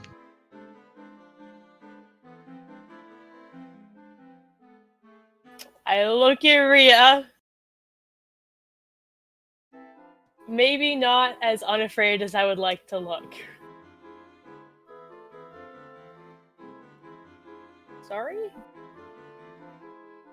I'll explain before we get rest. Okay, Good. good.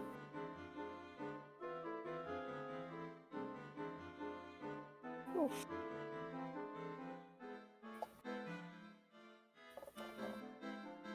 What was I thinking about? As All I can you think about is that terrifying implication. As you approach Gramil and Keith, they look over and happen to see you.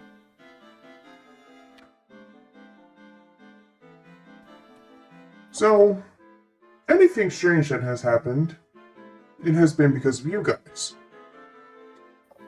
So That is a general rule. which one of you guys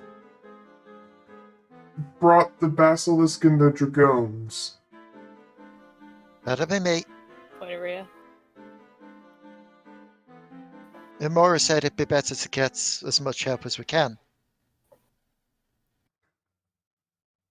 Well, she gave us this sheet of paper giving a more detailed plan of what she wants to do. So I'm really glad that you succeeded, or else half of this plan wouldn't work. What has she got planned? Well, she wants a majority of the forces under the sand. She's going to give a key signal, and when the forces are basically close to the city, like a 1-minute walk from the barrier, she wants most of the forces under the sands waiting and drag them under.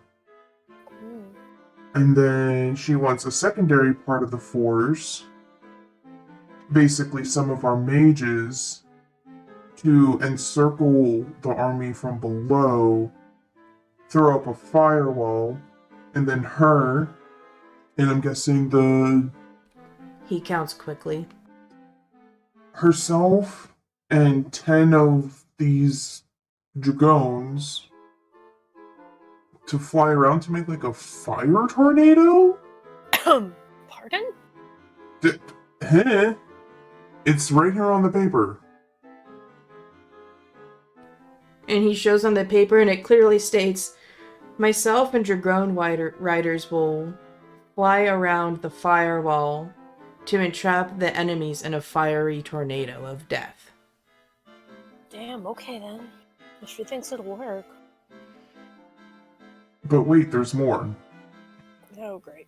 So apparently, the riders are supposed to be archers to shoot from above. And then once the spell ends, any that are alive, she's going to have the basilisks come up and basically petrify anybody that they can make eye contact with. Which is really good because from what she's seen, there's some really big things out there. So that might actually come in handy. Cool. Do we have a contingency plan for anyone who's not undead?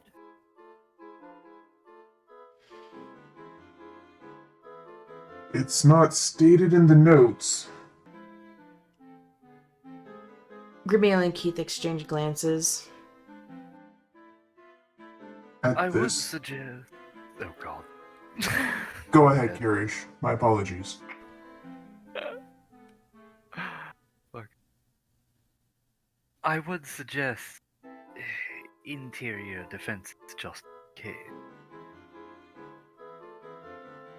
Cordoning off certain roads with barricades of carts and whatnot to slow them down and, well, funnel them into certain pathways. You want to turn the city into a death trap. I want to turn it into a death labyrinth. Sometimes you scare me. I thought I liked you for a reason. Excellent. Should we be able to do it right, the archers can move from the gates out over the city and on top of the buildings. And when they come in, well, they do their work from above. Anyone with range will do, throwing rocks even. These people need to be ready to defend their city. He nods his head. Alright, people, listen up. I need mages over here, archers over here, melee fighters over here, and if you're good on an animal, go over there. You have 2 minutes. Move. Sage goes to move and then is like, are we? I don't know if that includes us. No, Does that include us? No, you're fine. You're okay. The Hi. guard Hello. moves briskly, Okay. and within 30 seconds, they are organized into their proper areas. The citizens are kind of bumping into each other, kind of, being lackadaisical. 5 minutes go by and they're finally settled. Right, so let me do a quick head count here, because I'm pretty sure this is going to come handy for you, Master Kyrish. Okay, first off, is everybody in the positions? Mages, raise your hands. Sage once And again goes to raise her hand and I was like, oh wait, no. Well, Sage, if you want to lead the mages, you're more than welcome to. Oh god, nope. Do not look at me. Stop looking at me. I have faith in your ability. You shut your face. You'll I do have no well. idea I have no idea what I'm doing. These people are expecting Sage the hero, not Sage the mage, who barely knows any third level spells. Do She'll do you it. want... No, do you want to?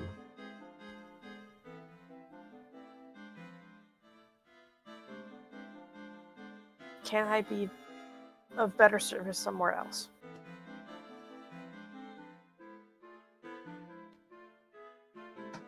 You keep mentioning the living in the army.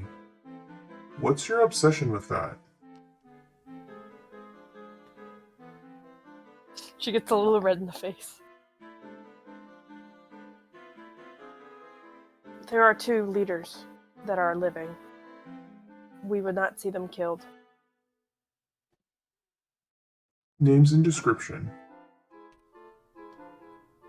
Look at Rhea. Did you have a last name?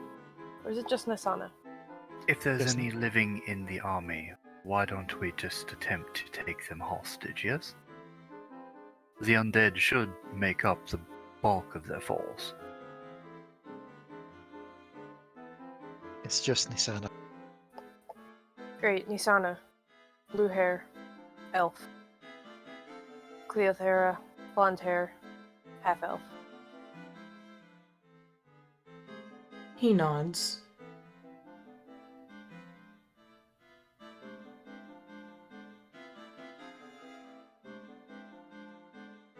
Alright, so.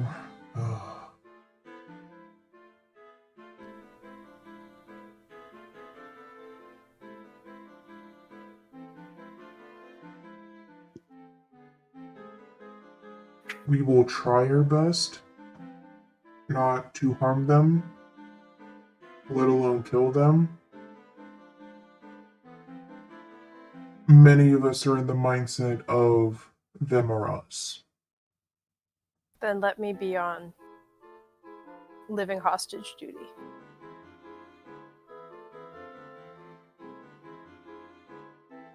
Are you Alright? sure about that, Sage?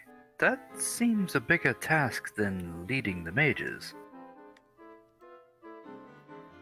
I'm a wizard. We're independent folk. I can handle this. I hope so. Oh, you were super confident in me and now you're doubting my abilities? Because taking someone alive is a lot harder than killing them. I'm hoping they won't be completely uncooperative. We'll see. It all depends on if they've got the choice in the matter. Precisely. We'll cross that road when we get there. I've got this. Alright, head count. What do we have? Alright, it looks like we have 10 mages available.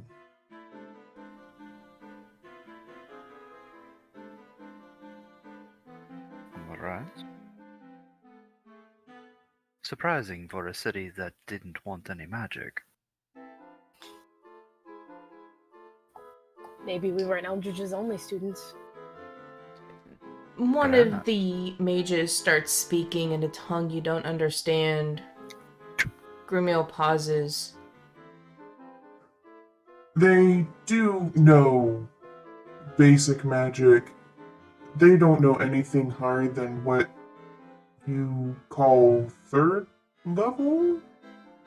I guess it's like a book? Yeah. I don't know. That makes Okay. I don't have any third level spells. I got that wrong earlier. I have cantrips through level 2. It's fine. So basically, they're working with basic healing spells and basic offensive spells. Healing is good. Okay, that's fine. That's enough.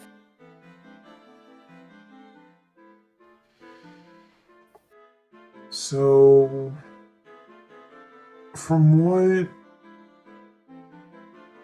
Keith, how many mages are needed for the firewall?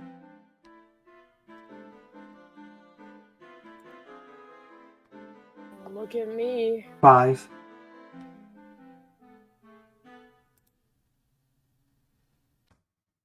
So, Master Kyrish, that gives you 5 mages to play with. You're having that number.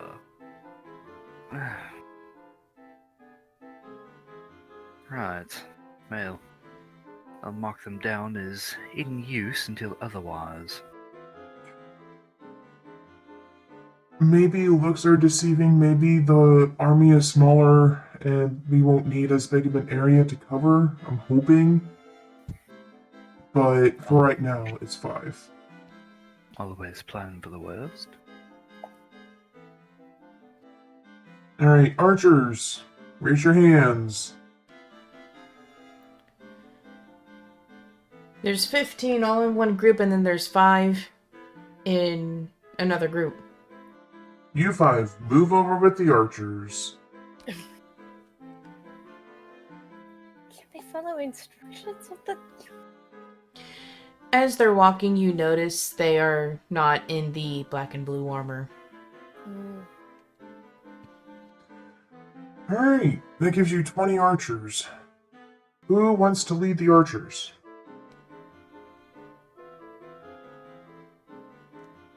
I'm not too good with ranged myself, so He None looks of to us are really archers. Keith.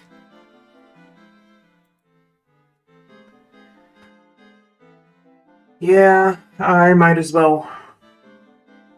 I mean, you're also pretty decent with your crossbow, though. But you need help with the.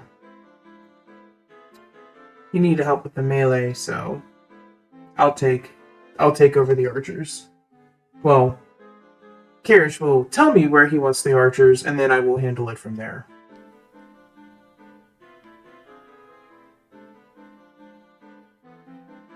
How many archers do we have? 20. Oh, cool. Right. 20 against several thousands. This is fine. Alright, melee fighters. If you are good at stabbing things, raise your hand. Rhea raises her hand. No, Rhea. You're more better at eviscerating things. Stabbing So is to say? too gentle. Ugh. And about 60 hands go up. That's more like it.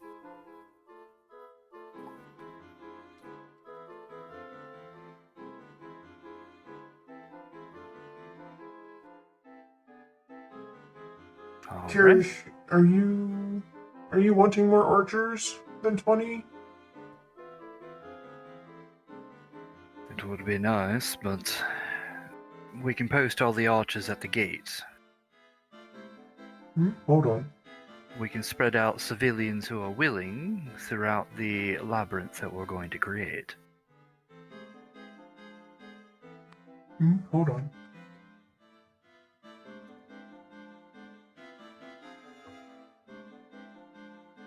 Guard members.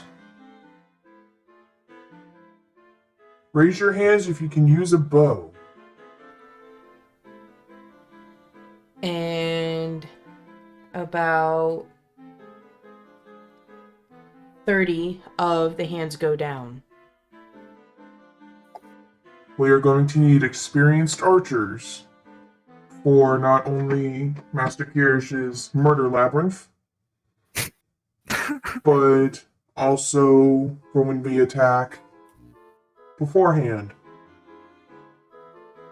So, move in with the archers. Please and thank you.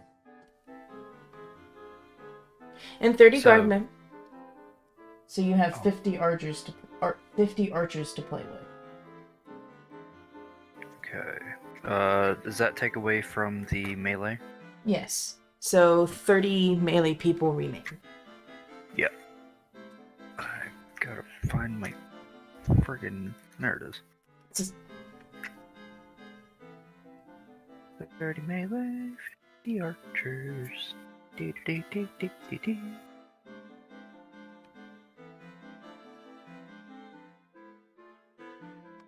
Right, these numbers are looking a little bit better.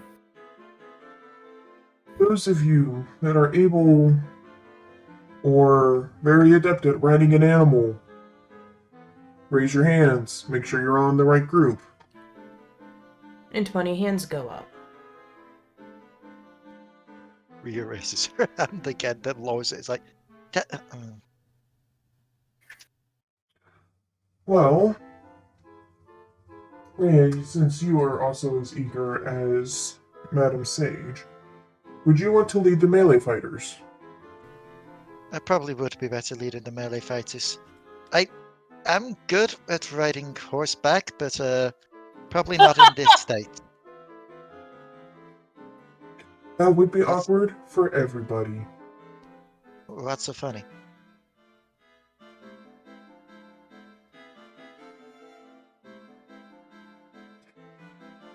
I'm not gonna Sages do have it. lost it, it's fine.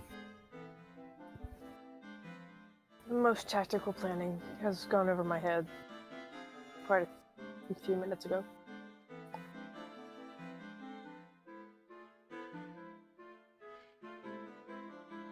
Right, so there's about 20 of you. We need 10 of you.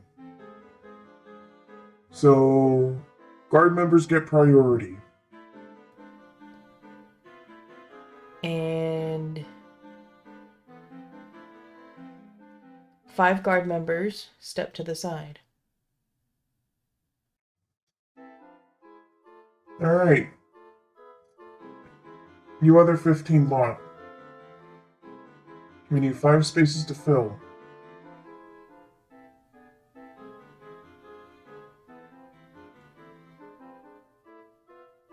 And one lizard man raises his hand, starts speaking, and motions towards 4 others. Grimil has a very pleased look on his face. Well, what better riders than camel riders? Get.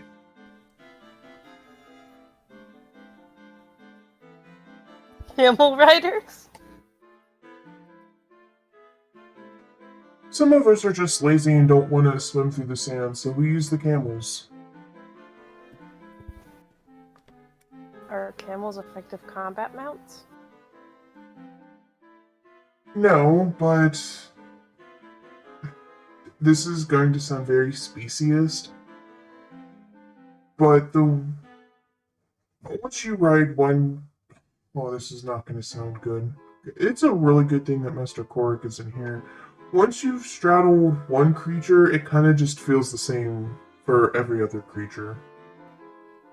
Yeah, I'm glad Cork's not here. Noted. Moving on. And Keith will just do the slow head turn look at Grimil and just slowly shake his head. Little does he realise Cork is stood right behind him. Just Just somehow head raising slowly over his shoulder with the biggest shit-eating grin. Alright, so that leaves 10 of you without a position. Out of you 10, are there mages? 2 raise their hand. Go to the mages. Yeah.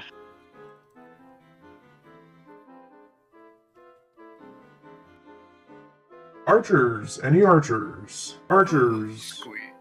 No archers. So I'm assuming the other 8 of you are melee fighters? They all nod their heads.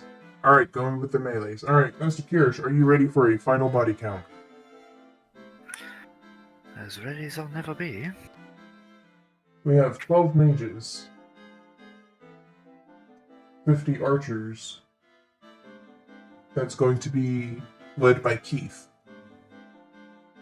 38 melee fighters, going to be led by Rhea.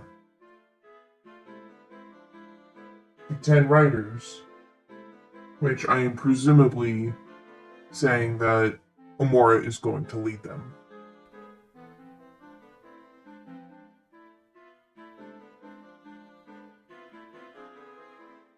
So does everything magically fall into place now?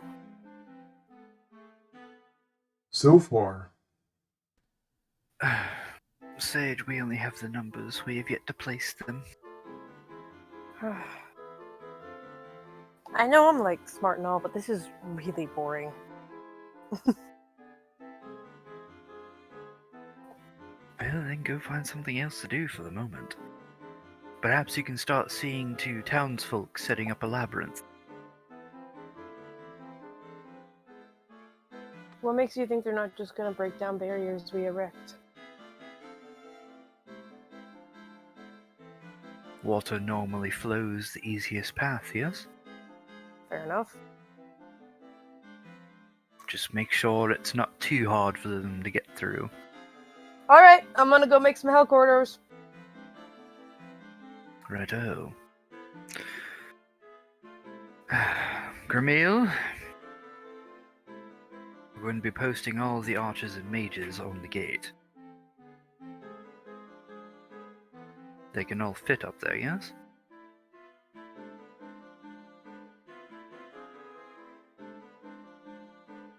Mages? Hello? Oh. Mages, possibly. But there's no way we can fit 62 people up there. What we can do is have 2 archers per mage. The rest of the archers can be sprinkled throughout the city, as you requested.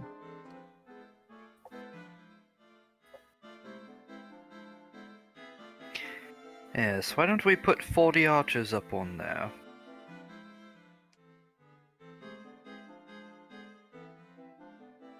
"40 archers up on the gate. And then we'll put 2 of the mages up there as well. And take the remaining 10 archers and 10 mages and spread them throughout the city." Do you think that'll be enough to cover the city? If the gate should fall, everyone on the gate needs to retreat back onto the city roofs. Do you think we could get boards set up to make it easier to traverse? That won't be necessary.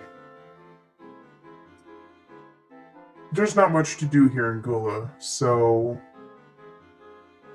we jump across the roofs for fun, and also for training exercises.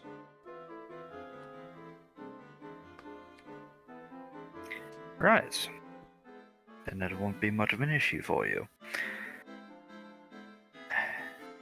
Any townsfolk willing? Have them posted throughout the labyrinth as well. All ready to go. Whatever items they're going to be throwing, just have it ready. They should be willing to defend their homes. Agreed. But we already have the volunteers that matches Amora's criteria. We can take some of the melee fighters. I don't care about criteria. These people could easily lose their lives and their homes and everything else.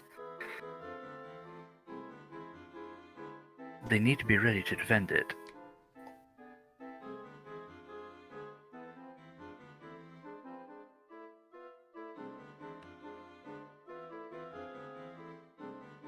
Alright.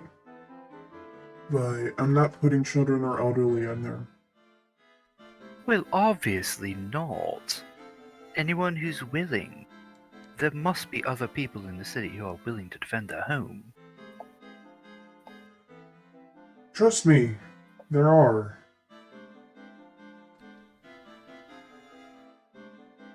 But I will revisit them again and tell them what they are to do.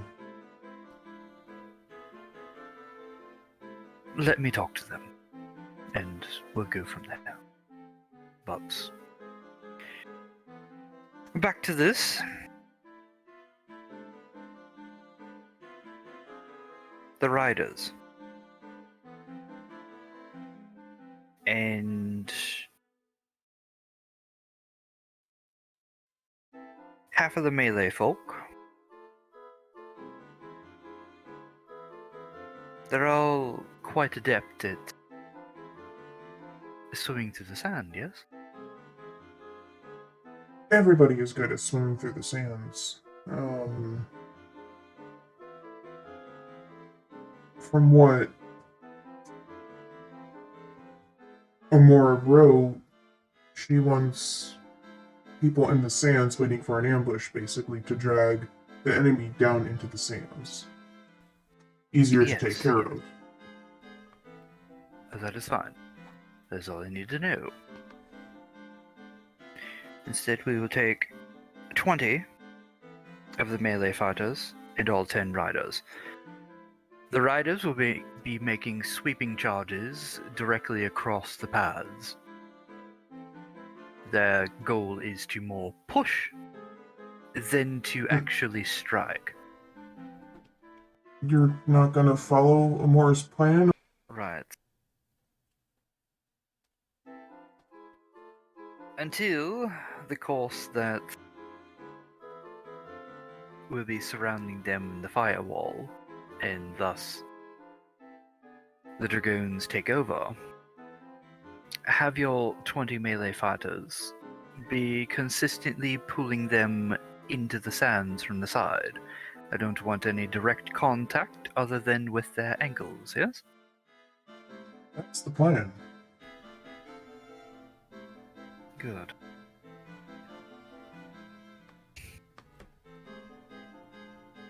And should they be about to breach or reach the gates, all the melee fighters are to filter it back inside and to make their way towards the center of town. That is doable. I have a feeling, well, this is just my personal experience. After the spell is done, just have the mages come back and put them in place in the city. That way they're ready to go if they get past.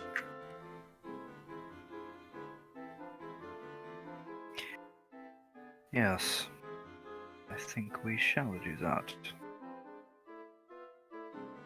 Because once they're done with that spell, well, that's The about only- it for their role there. Yes, that, and the only thing that's going to keep it going is, well, Amora and the Dragoons.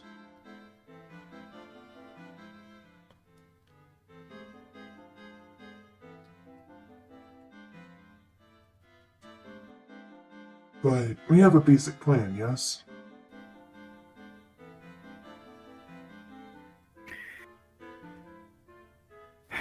I think so. Right. I think so. Let's get these defenses made, shall we? It's going to be easier to work in the daylight. Better doing this in the morning then. You all get some rest. We're at least going to run some drills and get these guys somewhat trained up. So that way they can at least hit their target.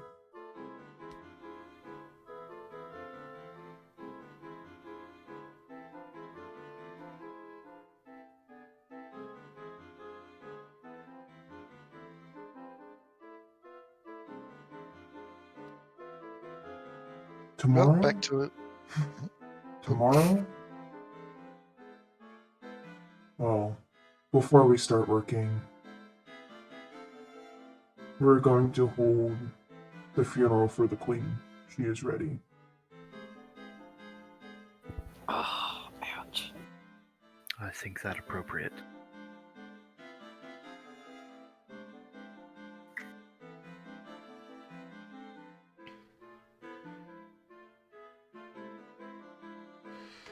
Although, Oh, go ahead. although, do you not think it more appropriate to wait until after? I'm sure there's going to be more loss.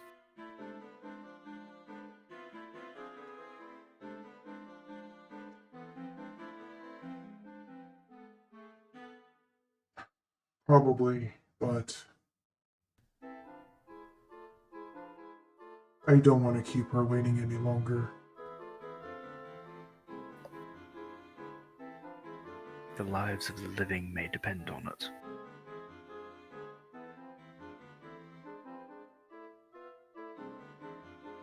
He looks up to the sky and sighs heavily.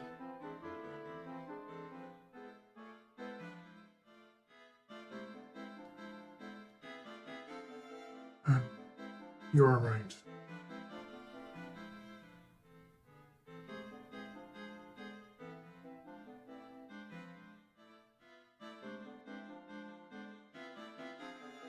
Well, off to bed. You need your rest. So do you, Gramil. I have an army to train. I'll be alright, though.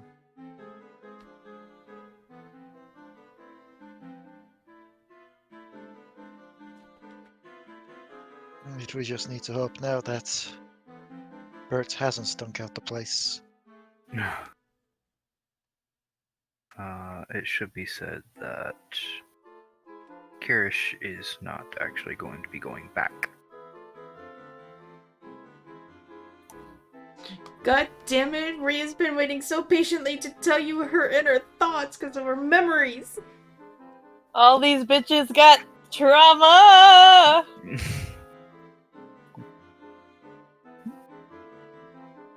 Doesn't mean you can't talk to the others. But Kyrish is going to be helping in the making of the defenses. That's happening tomorrow morning. Doesn't matter. God damn it, Kyrish.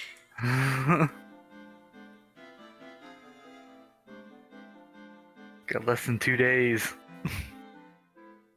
Yeah, Sage definitely went off to start building barricades and shit like then and there. It would be kind of irresponsible of us to just go to bed when everyone else is working their asses off. You got Everybody shit else is going to bed. No!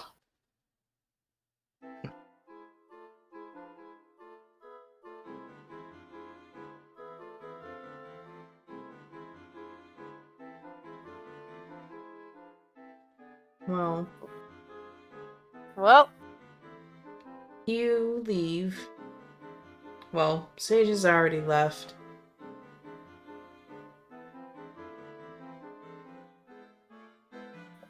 Kyrish, you start walking with Rhea, and then you branch off. You split off in the center of town. And you notice that the palace looks smaller.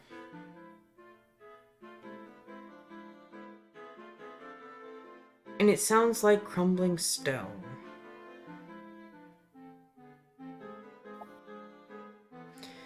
shit.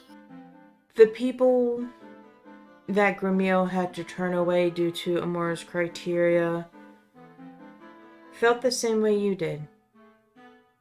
And they started with the palace.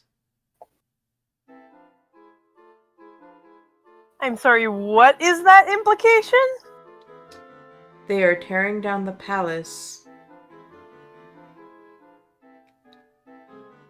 Well, hold on. Because they're mad?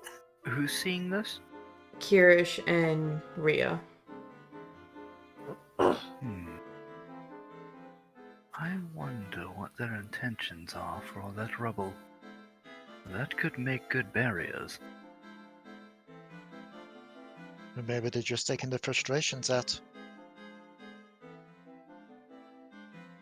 In either case, it's beneficial. Do you go investigate further, or do you keep walking? Oh yeah, Kirish's, yeah. Doing what? Oh, sorry. I said A or B, and you said yes. Fish! Kirish goes to investigate, yes. Rhea, do you follow? You will do after a bit, yeah. You see tiny lizard folk on the roof with very large hammers smashing it.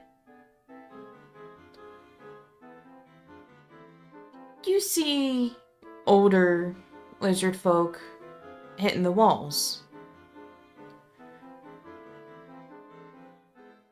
And there's even more lizard folk picking up the debris and walking off in random directions.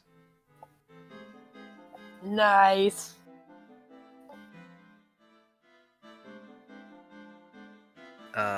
Kyrish is going to walk over to some. Excuse me. Where is all this rubble going to? Barricades. The lizard folk goes to open its mouth, shuts it, shifts his eyes around.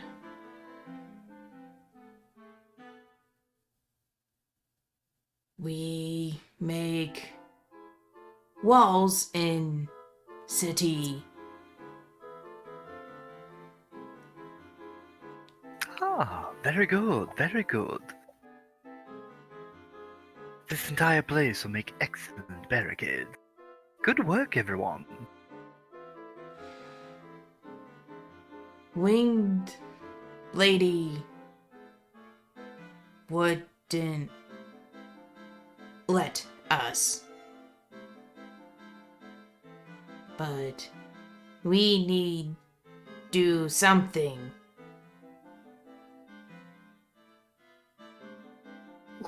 Damn, Sage went to make exactly this happen and did not manage to find the people trying to make this happen.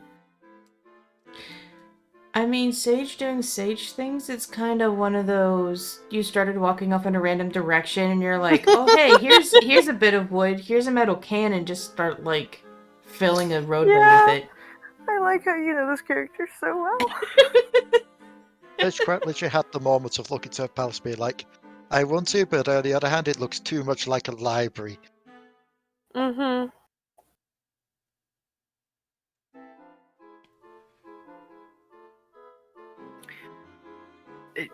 Amora didn't want you doing this. Me 18 moons must be 20 moons. His face becomes solemn. I understand. Please. Please, for the sake of all your people, don't be in the fighting. You don't want to see that. How that feels, though. Is this... I know it's 18, but is this lizard folk, shorter than, Kyrish? A little bit. He's going to attempt to, like, lean over to get on their level. I need you, especially, to take care of everyone younger than yourself. And even your grandparents, and everyone's grandparent. I need you to keep them safe. Can you do that for me? He goes to answer, and there's a sharp Ishtok, and a bunch of words in their tongue. He turns back, speaks, and all you can make out is Kyrish.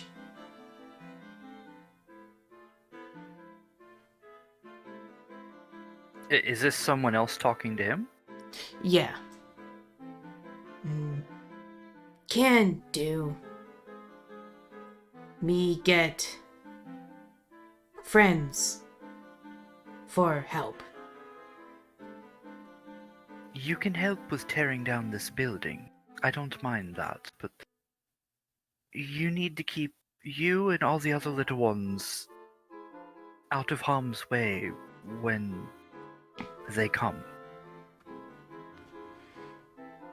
He cocks his head.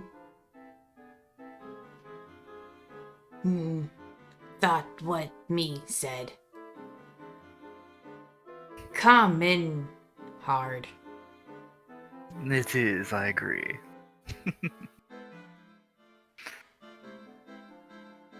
But good work. And he's going to sort of like pat him on the shoulder and move over to the others.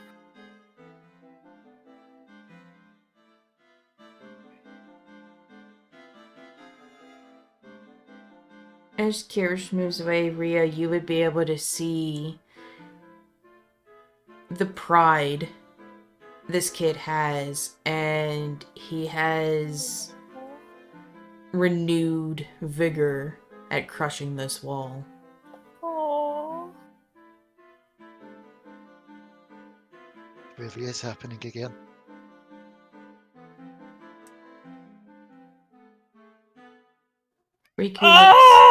Riku looks up at Rhea.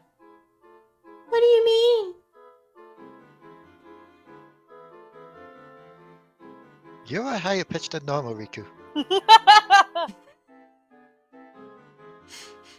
Sorry, that took me off guard. Back when Ilya came under attack first time, I was too young to be able to fight alongside my sister. I had to step back and just watch as they all went off to war. That was the day she didn't come back. All that returned was a battered shield.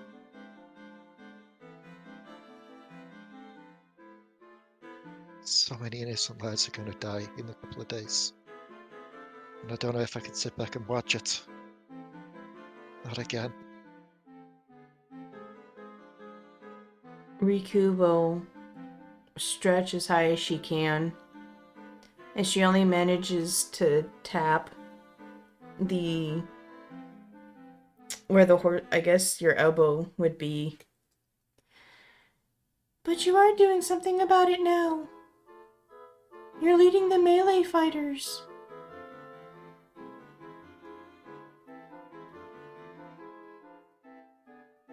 They're not gonna save everyone.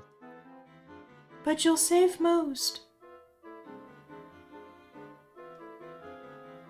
If you can't save one life, how can you save any? As long as it's one.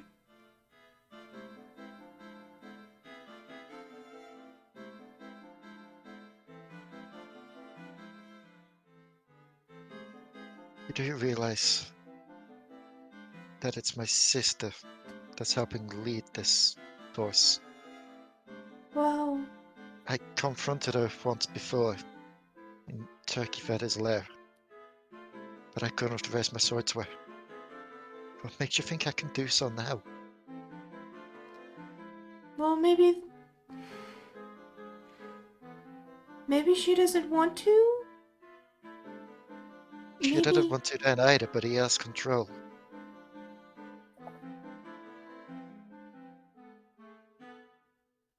Well, we won't know until it happens. Suppose I'm If it's like worrying. Sage's situation, well,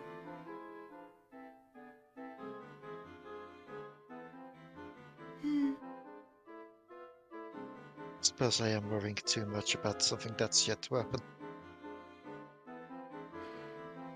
Thank you for that. if they're leading and they know that you're here, maybe they'll help. I'm hoping they help. So am I. It'll be okay.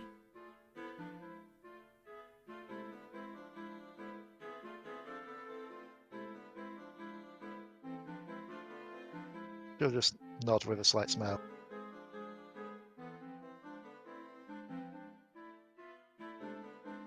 We'll just have to see what the days bring. No point worrying about it now. We've got a city to fortify.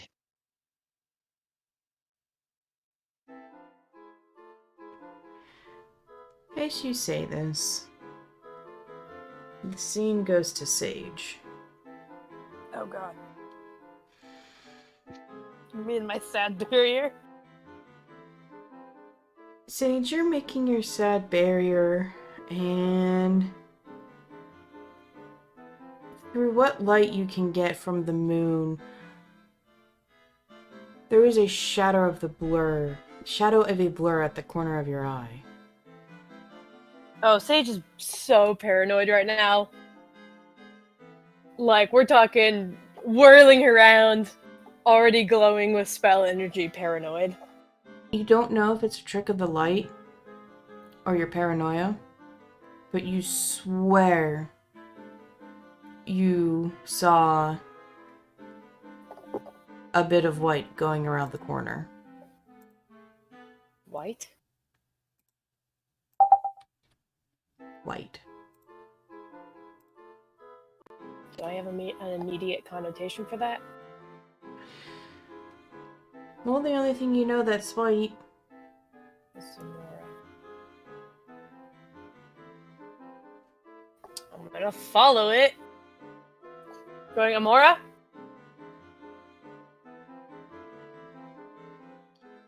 You do see Amora.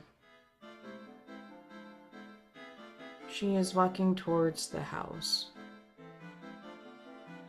What are you sneaking around in the shadows for? I'm gonna run up, catch up. Do you touch her? Yeah? If I don't get her attention with words. You grab her arm. And it's clammy. Not like, oh, I just got done running a marathon sweat, but Like fear sweat? yes.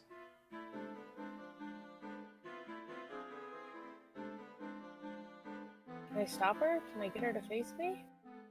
Sage has gone from, slightly annoyed at being spooked to, like, deeply worried and concerned that something horrible has happened.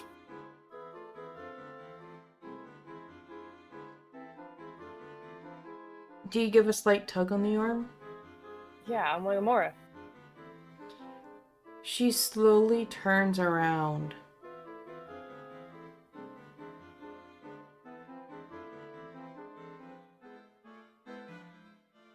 And you don't know what to focus on.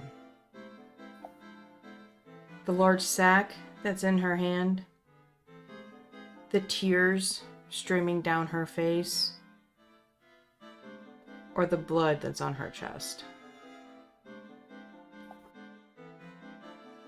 Oh, that's a story. Hey. Sage wouldn't keep holding the arm because she's so touch averse herself, but there would be the like hands up of, hey, it's okay. What happened? It's gone. What's going on?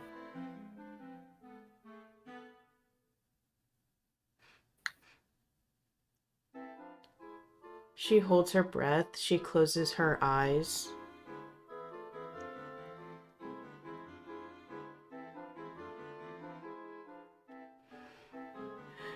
Mir's gone.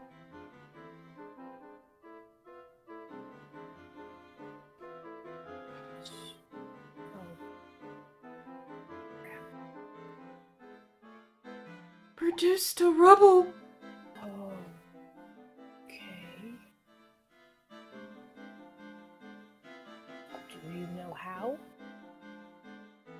No, I don't. Okay, I- let's get inside. Let's take a deep breath. I'm gonna start walking that way Where are the others? around the city, doing things. I can summon them. What? Why are you bloody? Why are you bleeding? It's not mine. What's in the sack? A couple of my things. And Okay. she tries to talk, but she just bursts into sobs. Oh, Sage is feeling so awkward. Like, I don't. Okay. Okay. We will do the shoulder pat, and if that doesn't immediately make it better, just kind of guide her to sit somewhere.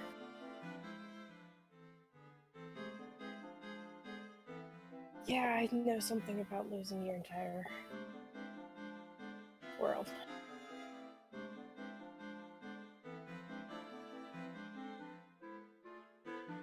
Okay. Yeah. You just let it out. Mm-hmm. Hell.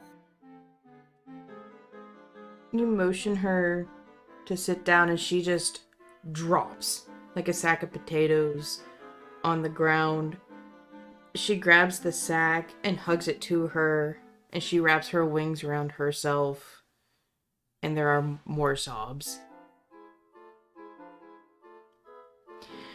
Yeah, I don't know Here- if you guys have ever had to be the awkward friend in that kind of situation, but Sage is feeling very awkward.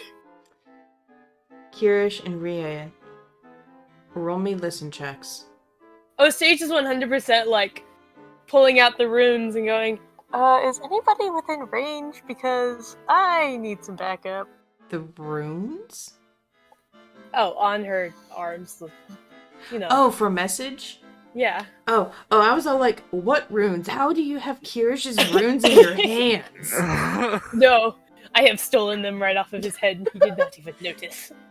Oh no! Just pluck them out of thin air. Just boop. Mine. Mine. So, you know what? We will have you They're do not message, even tangible. but I still want you two to roll listen checks. 18. Okay.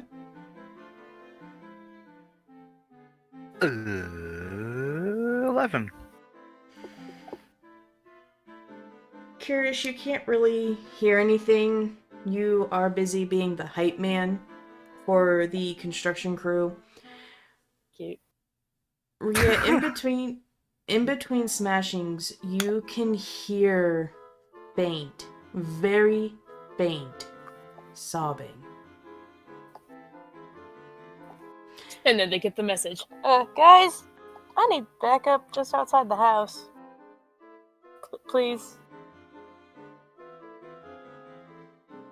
Just looks around. What was that? Was that Sage? Sounded like Sage, yeah, but I can't see her.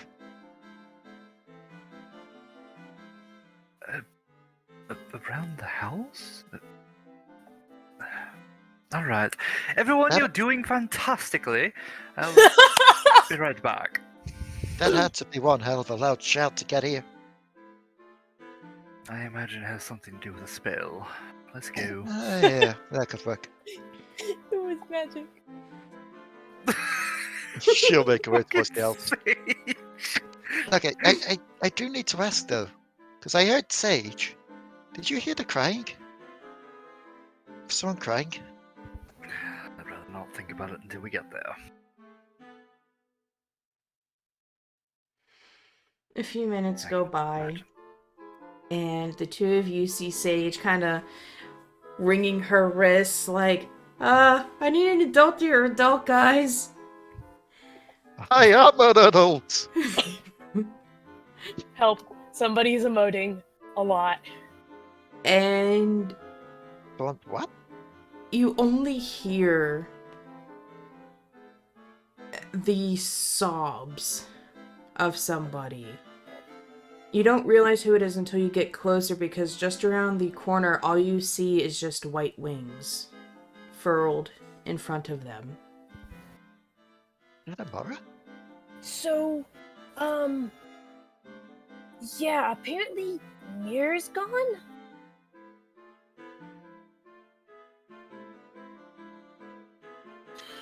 Yeah. Gone?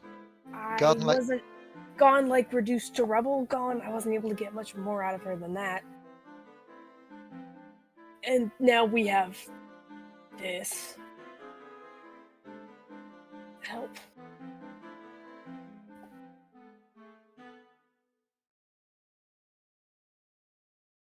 Rhea's just gonna get like the 1,000-yard stare. Oh god, not you two. Kyrish, what do we do? It's a vicious cycle that keeps happening. Ilia burned down, the inn was destroyed, and we rebuilt it. Amora. He's going to walk over to her down. Cat. Now is not the type of cat. Sorry, I heard one! God damn I had it. to say it! Cat, what do we do with Morris crying? What exactly did you see, Amora?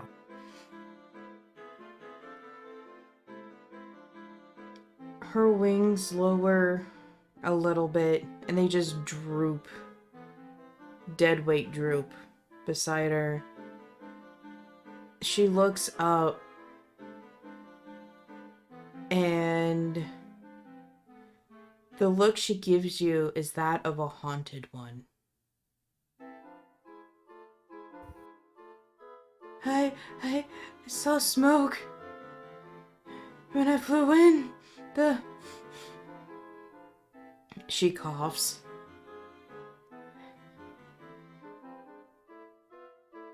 There was just fire and the buildings just destroyed. Listen to me, Amora. He's going to cup his hand underneath her chin, so that way they're both looking eye to eye. I need you to get it together. Whatever happened there could easily happen here. I need details. Can you do that?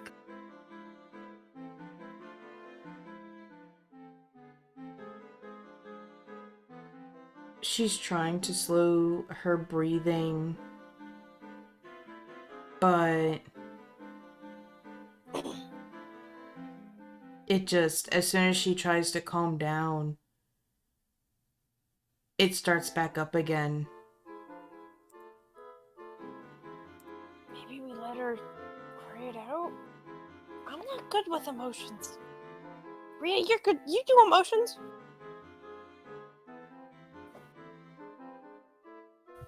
Rhea's still in the 1,000-yard stare and then just...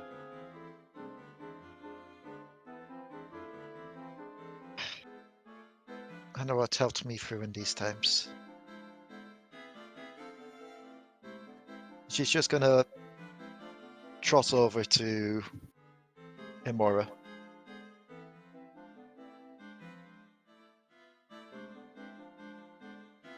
And she's just gonna kneel down. Not even attempt to pick her up at the moment. And just gently move her so she's resting against her. So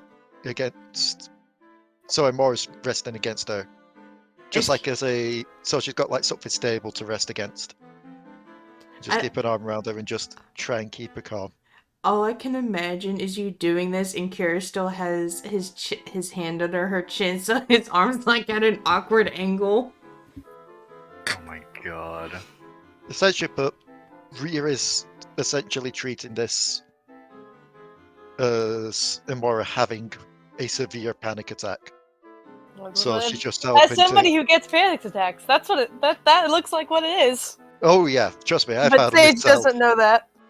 I've had it myself. That's why I'm yeah, I kind of know what to do. And I'm absolutely assuming from what I've heard with Rhea's past, she has also had panic attacks in her past. Therefore, would probably also know what to do. Poor Amora. Amora lets go of the sack, and she reaches up and grabs your form with both of her hands. The two of you would now be able to see her blood-stained chest. It's not her blood. Are you sure about that? She said it wasn't. Best to not ask questions right now. Looking back to Amora, whose is it? Not now, Kyrish. Let her get this all out first.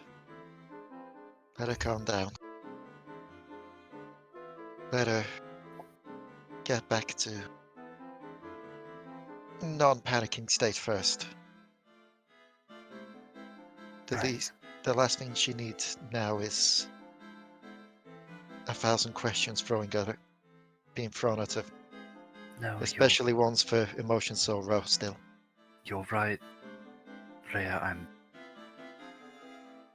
know I'm right. As you're I'm sorry, talking, Amora. her grip on you tightens. Not painfully so, but she's not letting go easy. Your hand is stuck there. Rhea is going to just close her eyes. A couple of tears will just fall out. It's It's what Pete used to do for me. it's Bob's. Oh no! There was See, now Sage has a reaction. I was looking for survivors, and there was a blood trail going to my house, but it was untouched. Bob concealed it, and he gave me a few things with instructions that he wrote down.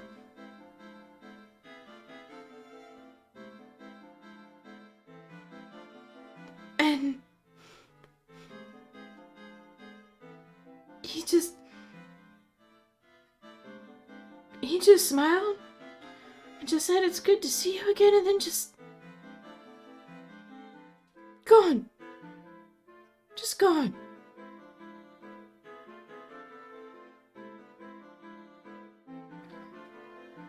So there were no survivors. She turns her head slowly towards Sage.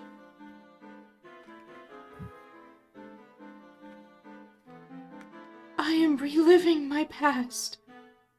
I am the only survivor from here.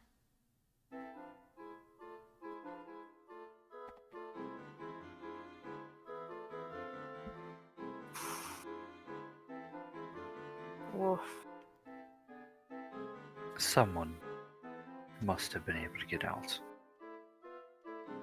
But nobody will be able to escape this city, should they actually break through and be able to get through all of our defenses. I'll leave you lot to your mourning. And with that, he gets up, turns around, and goes out the door in the middle of casting Unseen Servant. You can't.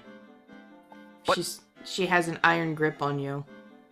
Oh, on me? I thought it was on Rhea. No. No, she was saying it was on the forearm. It's on you. Oh shit. You go. Ah, my arm!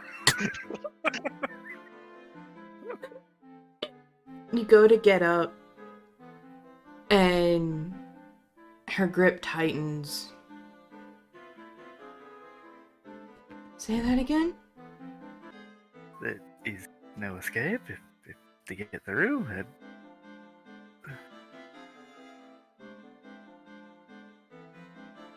I mean, the lizard folk may be able to escape, but anyone who isn't.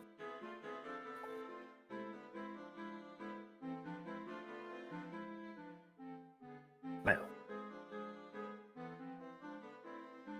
don't use your imagination that hard. It's almost like a switch has flipped. The tears are still rolling. But where there was an iron grip, your arm is free.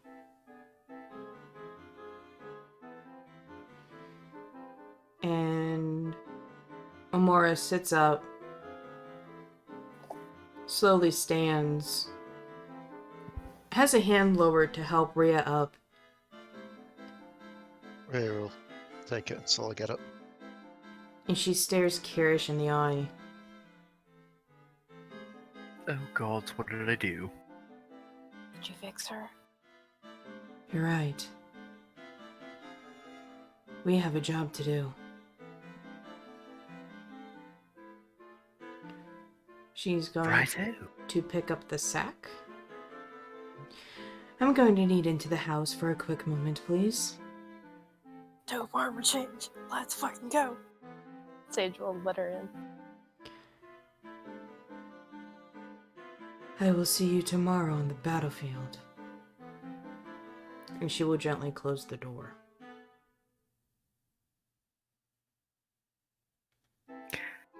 Well, that went better than expected. Anyone else expect her to explode out there? Yeah, I don't know if shoving all that down was the best response. Look at Rhea. Thank you for coming. That Leave it. was creepy. Leave it be for now. But afterwards, after all of this, Rhea, you Yeah. need to go to her.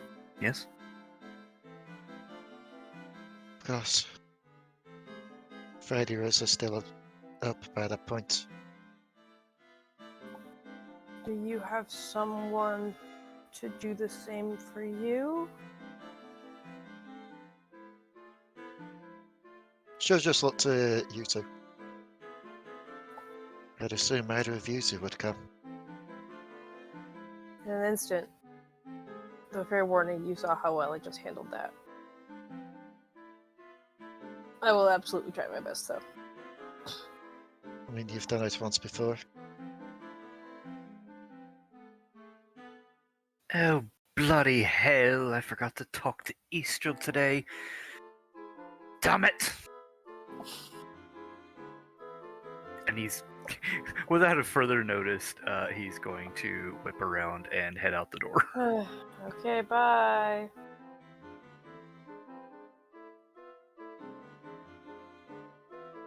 Ugh, that was somehow more exhausting than working the entire night.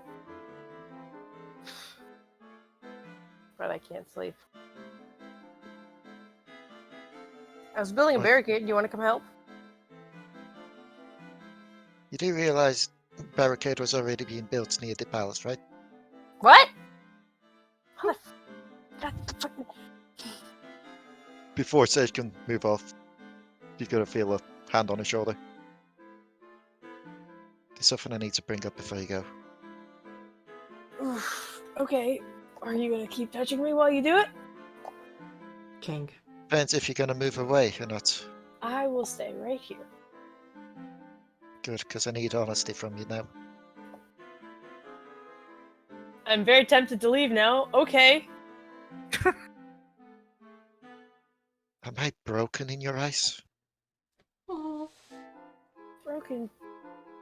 What? I've seen how you look when I've given the cues up. How you just wish I didn't. I've seen it with your eyes and Bert's. You keep talking about you'll swear to fix me one day. Am I broken in your eyes?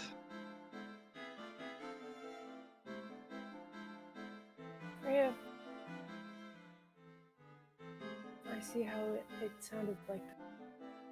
Would not know.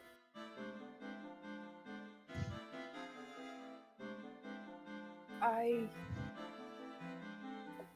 don't think you're broken. I don't think there's anything necessarily wrong with you as you are now. I suppose I'm just always worried that you're giving of yourself and giving of yourself and giving of yourself, and you're never going to take the chance to be given a gift. I want you to be happy, and you deserve that. That's the issue with it, though. Me being an elf again isn't a need, it's a want. Right now I can't afford wants.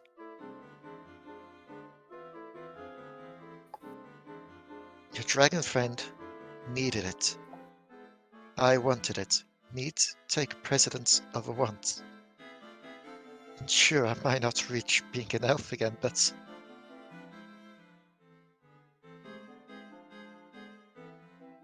and her words just trail off. That's Partly because, yeah, she's getting emotional, but also partly because my eyes are Aw. stinging because I'm pretty sure I got way too deep there with that shit. Rhea. That's what Bert and I mean when we say we want to help you. It doesn't mean you're broken. It means that no matter what, we're gonna make that want happen. It's important to us. I remembered why I wore the mask. What is that? Because I thought I was broken.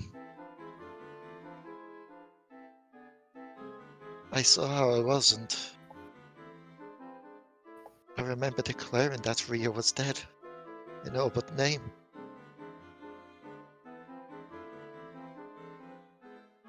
Do you still feel that way?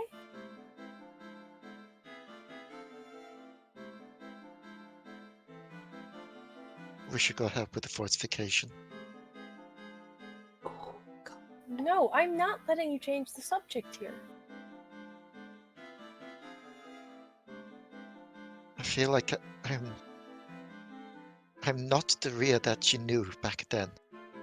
And I am also not the one that came back from the resurrection. Well, that's great because I'm not either of the sages I was then. So we fit together great. She'll just slowly nod. There is one memory though I remember back that I saw from all that made me happy. Okay. We bonded. You were shy, you were reluctant to be seen with the rest of us. Gee, I wonder why. It's because you'd already lost. You'd Keep suffered this some still. you'd suffered some kind of loss. As I had with my sister.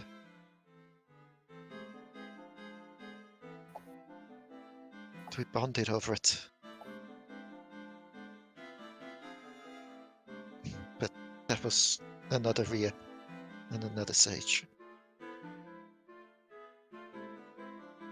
Maybe we'll see them again sometime.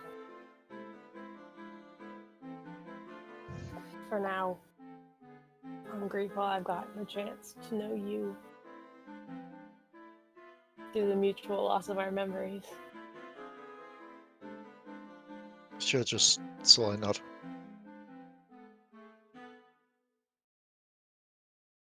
We should go help the town. Do you want the hug? I really do. You may hug. It's just not even like the typical scoop up giant hug kind of thing. She just gives a gentle hug. Kind of like the one where it's like a hover arm before just going into an actual one. Just, I know you're uncomfortable with them, but thank you. It's easier when when I'm ready, and when it's people I care about. Rhea will just nod. I'm determined not to let this become another Ilia. Not if we have anything to say about it.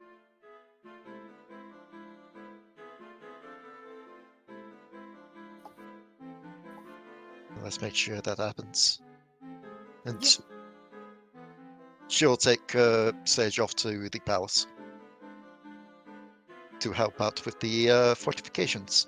Fortifications! And just cracks the little joke of, who knows when all this is repelled and such.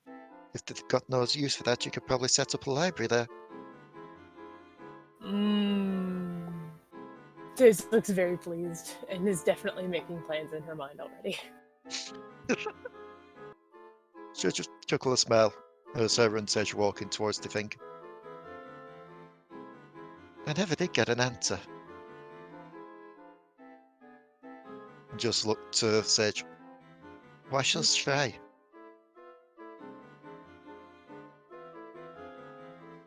What? Why so shy?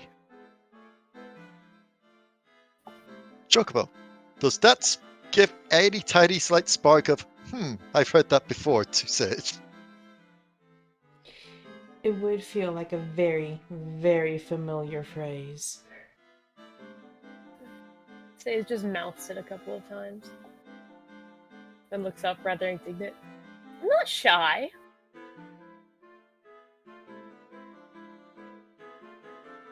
I believe that's what you said back then as well, or at least I think that's what you mouthed. I was too busy watching what was launched at you. What? Stories for another time, Sage. I'm gonna hold you to that. I'm not shy. I'm careful. Shy. Sir. Dignified. Shy. A little bit shy.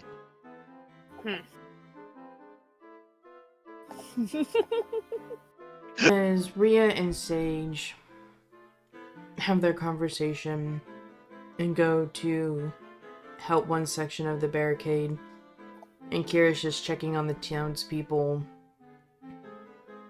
and taking down the palace, Amora is in the house.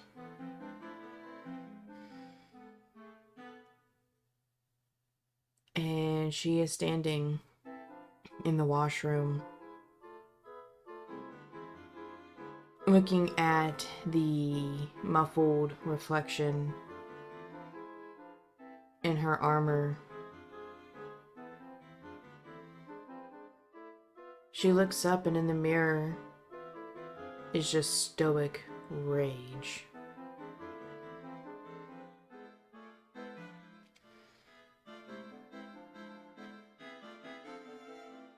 In a flash, her reflection shows a black dragon head, but this time she doesn't gasp or flinch away.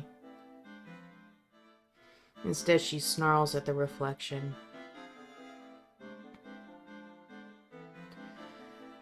The scene moves away, and back in a castle sits a necromancer upon the throne, petting a little dragon's head. Through the window is a darker, shinier dragon.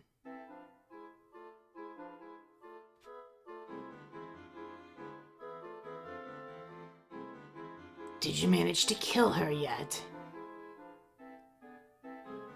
The dragon shakes its head. No, my lord. But I razed her city down to the ground. Oh, dick.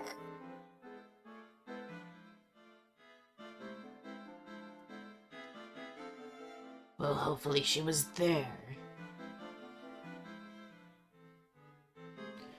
Do me a favor and go to Gula. Fuck. If she's still there, kill her. Bring me her wings as proof.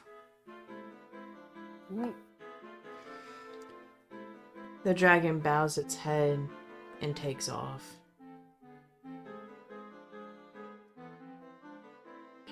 What was everybody's favorite part of the episode? Ugh, not that bastard! Dick. So mad. Bob! The mini-me necromancer. Squee. So just like you in bad guy form. Motherfucker. You know what? You're so chatty. What was your favorite part of the episode? You.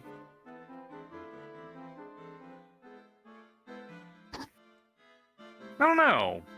Honestly, like, it's not that anything was particularly bad.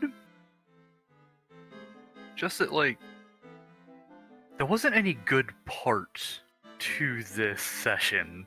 Like, all of it was, like, dire or sad or, like...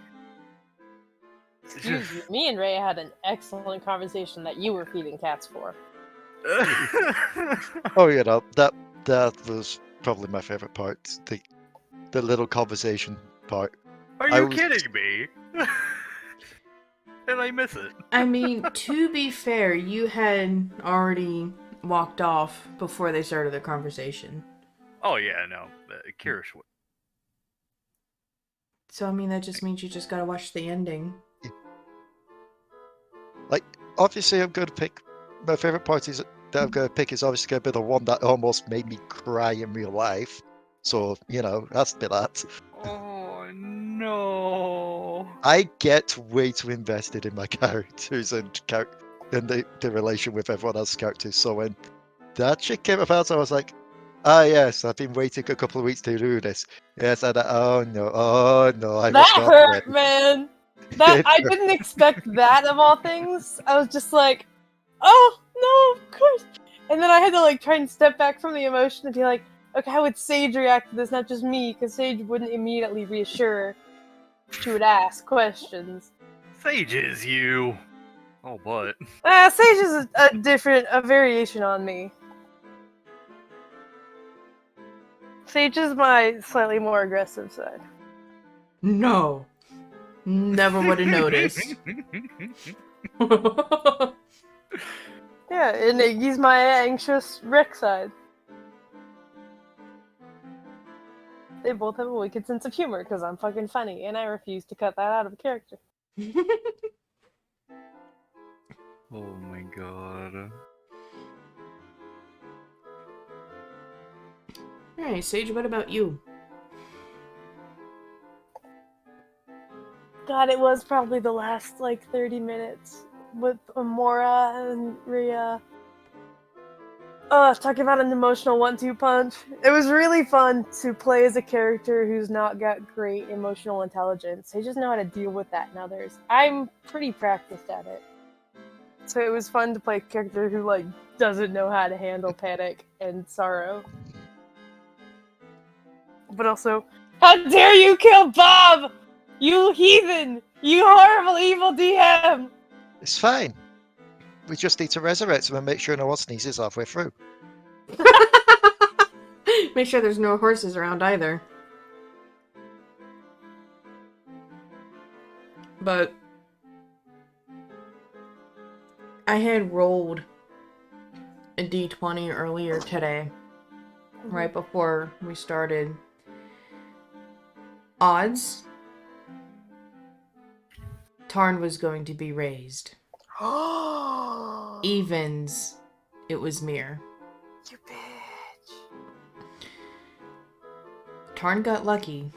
Yeah, you bet you got lucky. I would have driven to Pennsylvania and smacked you. What?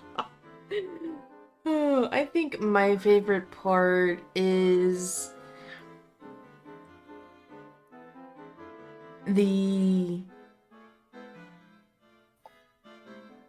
just the tactical preparation for this fight. It's not like, oh, well, you do you, we'll do us, everything will be fine. Like, you're actually working together with the NPCs, and that's actually really, really cool. And I think another one of my favorite parts is that Rhea and Amora are living their backstories at the same time. Oh yeah. That hurt too. You were If- like, it's Ilya all over again. And I was like, ah! It really is. Oh my god, yeah, because there's a barrier and everything. Yep. There's a barrier and everything, but last time Rhea had to sit back and watch. This time she can do shit. So it's like when she sees the kids over to step by, it's like, oh no, I was in that position. I'm now in this position. Ah! I will say there's only one difference between Amora the first time and Amora now.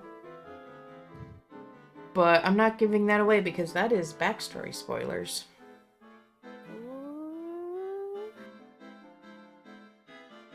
I just want the giant plot twist to happen where it's like, we've saved the next dragon, and or killed the next dragon. Who's getting the memories back? The light surrounding Mora. She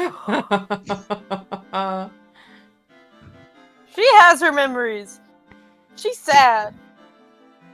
She has her memories. Wait, she was missing memories? Oh no. What? Oh no. Oh no. I am excited for who.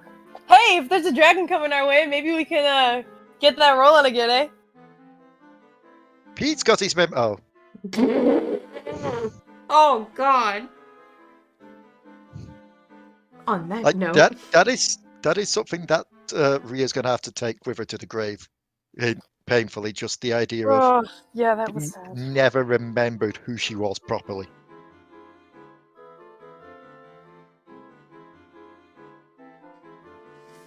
Oh god. Well, on that joyful note, thank you all so much for watching. We hope you enjoyed listening on the video and joining in our shenanigans. If you did like the video, drop it down below and comment on what your favorite part of the episode was. Don't forget to scratch that subscribe button, peck that bell so you know when the next adventure of Gandra comes out, and we will see you all next time. Bye. You want to know the worst part? This extremely sad video is going to be the one that comes out in the same week as Valentine's Day. Oh my god. That's my favorite part about this video, people.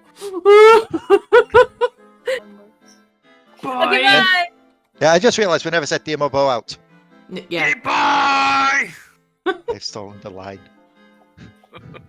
What do I do? Wait, you said DMobo about? Oh. DMobo out. Mhm. Whee!